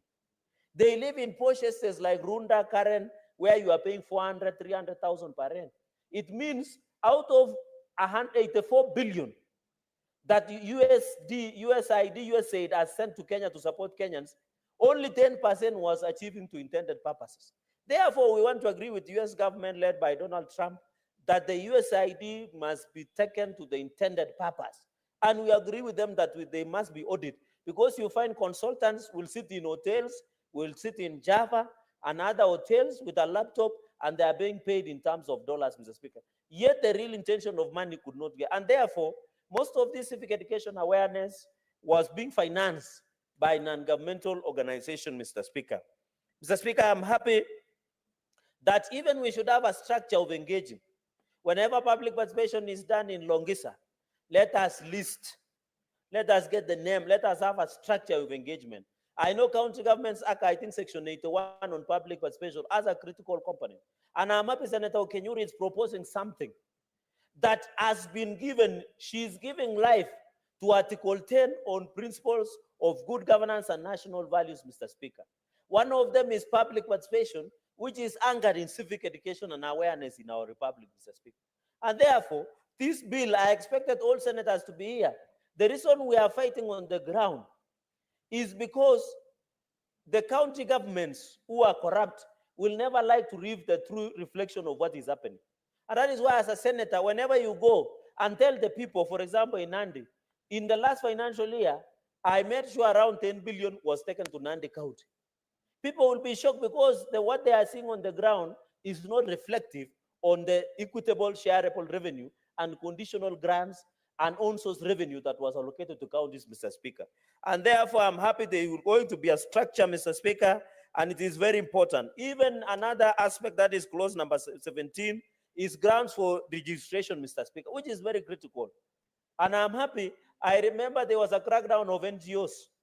And at that time, those NGOs were being cracked down, Mr. Speaker, because they were doing something that was not intended. Also, as we allow civic education to be funded by NGOs, we don't want civic education to be done to incite the public against government or incite the public against their own country. We are aware. And you remember in 2017, because some of us were serving in this house, some of the organizations by the NGOs, some of them were being accused allegedly of financing terrorism in the country. Some of them are being accused funding destabilization. Mr. Speaker, you remember even in the GNC revolution, there were allegations that George Soros Foundation, Mr. Speaker, was part and parcel that were financing the revolution in the guise of civic education and awareness. I'm happy there is a legal framework to control the type of NGOs that come to the country. We are not objecting, Mr. Speaker, and let me go on record crystal clear. We are not objecting that the NGOs should not be part and parcel of process of civic awareness. But what we are saying, we must know who they are. What is their intention? What is their purpose? What is their objects? We don't want NGOs, Mr. Speaker, that will be used to destabilize governments in Africa. And when you look at across the world, it is only the NGOs that bring civic awareness on political and civil issues that are heavily financed in Africa. And we saw the sad reality of the GNC revolution, that in as much the young people had the right intention to try and fix problems that we are facing, somebody somewhere through the NGOs hijacked the process, Mr. Speaker, until they wanted to destabilize the country. Therefore, the vetting, and I want to challenge the National Intelligence Service, our security apparatus, they must vet the NGOs that do civic awareness and Mr. Speaker. And the only way we can fix them, Mr. Speaker, is to ensure that they are cataloged, they are known what they are doing, Mr. Speaker. The final part is on the issue of false statements. I agree. Mr. Speaker, fake news must be flagged. I remember, Mr. Speaker, social media must also, and I'm happy that all social media must have physical offices in Nairobi or in Kenya. Because when you open Facebook, Mr. Speaker, it has so misleading information. You open X or Twitter, you open TikTok, you open whichever social media, Instagram and others, you rarely and hardly see, Mr. Speaker. Even, Mr. Speaker, I had the IT minister. I'm lucky I survived. Mr. Speaker, I'm still a member of ICT with my sisters in Togola. Can you believe it is only in Kenya that when you open your social media, you will get pornography being displayed in our social media, Mr. Speaker. But when you go to countries like Saudi Arabia, countries in Middle East like Emirates, United Arab Emirates, they have proper regulation and discipline in terms of all these social media accounts. It is because we have given too much freedom that does not have discipline, Mr. Speaker. Therefore, we challenge in this issue of false statements, and I'm happy, I want to recommend Senator Okenyuri, this offense of false statement and issue of calling people and telling them lies, the way some NGOs are doing in this country. I want to propose that it should be 5 million for anybody who spreads false statement, because, Mr. Speaker, imagine if an NGO does civic awareness in Kablong, and they tell them to overthrow, for example, hypothetically overthrow the government. Is it not expensive, the side effect, than the punishment? So I want to agree that all NGOs and anybody who does civic awareness on false statement, we must ensure that they are punitive of 5 million Kenyan shillings, or alternative, they should be in jail for 10 years. Because the cost of losing a country and a society, ask Somalia. Mr. Speaker, I was with some senior in this region. I was on the sidelines of the issues of DRC, M23 crisis and what have you. And I sat with the people. Some friends from Somalia were telling DRC, don't go to our route because it is expensive to come back from where Somalia is. And it has destabilized the north of Africa, Mr. Speaker. Even in Rwanda now and DRC, we don't want to go them to that direction. And we hope on Saturday, I don't know, Senator Ogola has not given me the exact date when elections of AU will be done. I think on Saturday immediately after Valentine, Mr. Speaker. Yes, I'm trying to get a private jet to that destination, Mr. Speaker. I want to assure the naysayers, Mr. Speaker, that Raila Amolo Odinga will be elected the chairperson of African Union Community. And I want to ask Baba Raila Odinga, his first assignment must bring stability in DRC crisis we must resolve. We want an Africa that is peaceful, Mr. Speaker. We want, as Raila takes over as AUC chairman, to spearhead the issue of resolving crisis in DRC, Mr. Speaker, so that as a continent, we become more stable. And Mr. Speaker, finally, as I conclude, I don't know what is wrong with some Kenyans. There are many people who are praying for Raila to fail.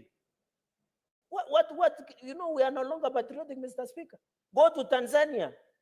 You saw even when Mama Samia Suluhu Hassan and my brother, my very close friend, Ambassador Balozi Njimbi, who is the presumptive deputy president of Tanzania, Mr. Speaker, and you should know that he is my close friend, the incoming deputy president of Mama Samia Suluhu Hassan. Those people are very patriotic, Mr. Speaker. You remember when they were doing their national delegates of CCM in Dodoma, all musicians from Diamond, Shusho, Sijui Zuju, and the rest showed up to show support because of patriotism of their country. But when you come to Kenya, some people are praying, and I'm told others have gone to the mountains.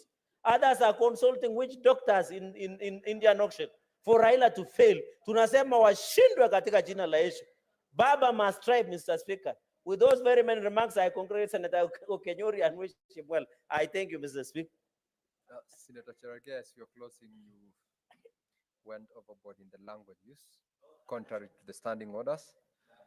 Place yourself in order next time. And the comments that you made as regards Senator Beatrice Ogola and Senator Esi Okenyuri is basically because of their dedication to work and their responsibility as responsible members of this House.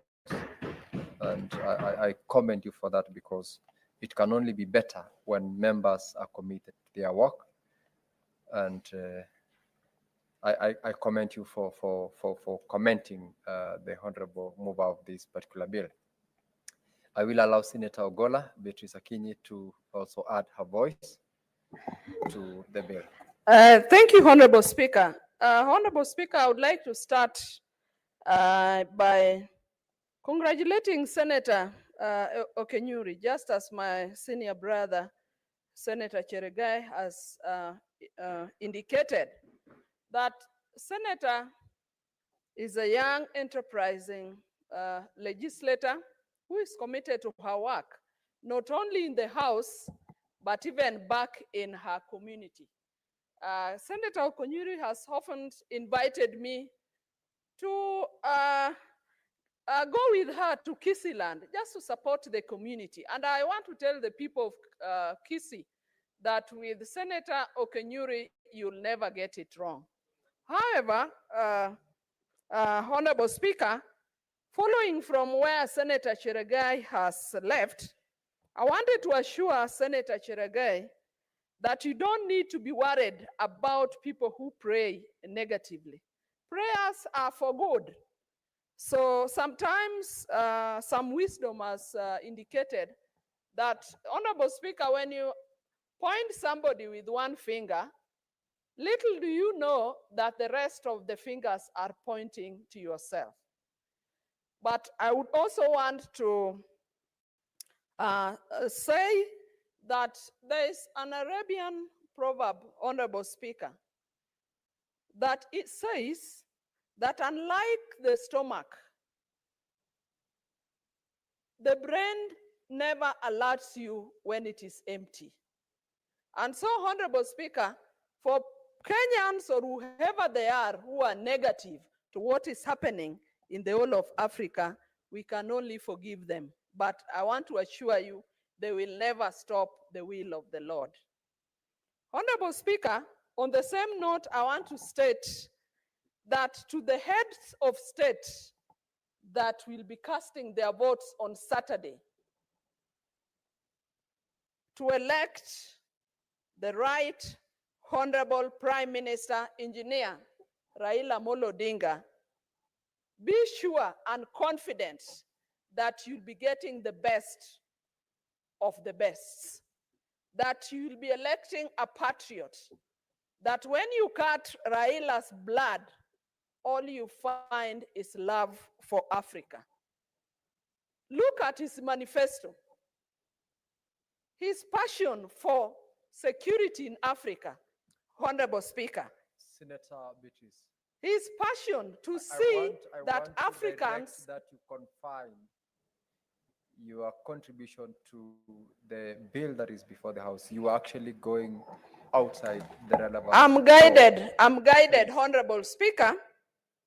And as I remain guided and pray that I remain guided, Honorable Speaker, I would like to wish Baba well on Saturday. And on behalf of everybody else in this republic, we are sure His Excellency, the President, will do his best. Honorable Speaker, now let me come to this outstanding bill on civic education. Honorable Speaker, education is a lifelong activity that we all learn throughout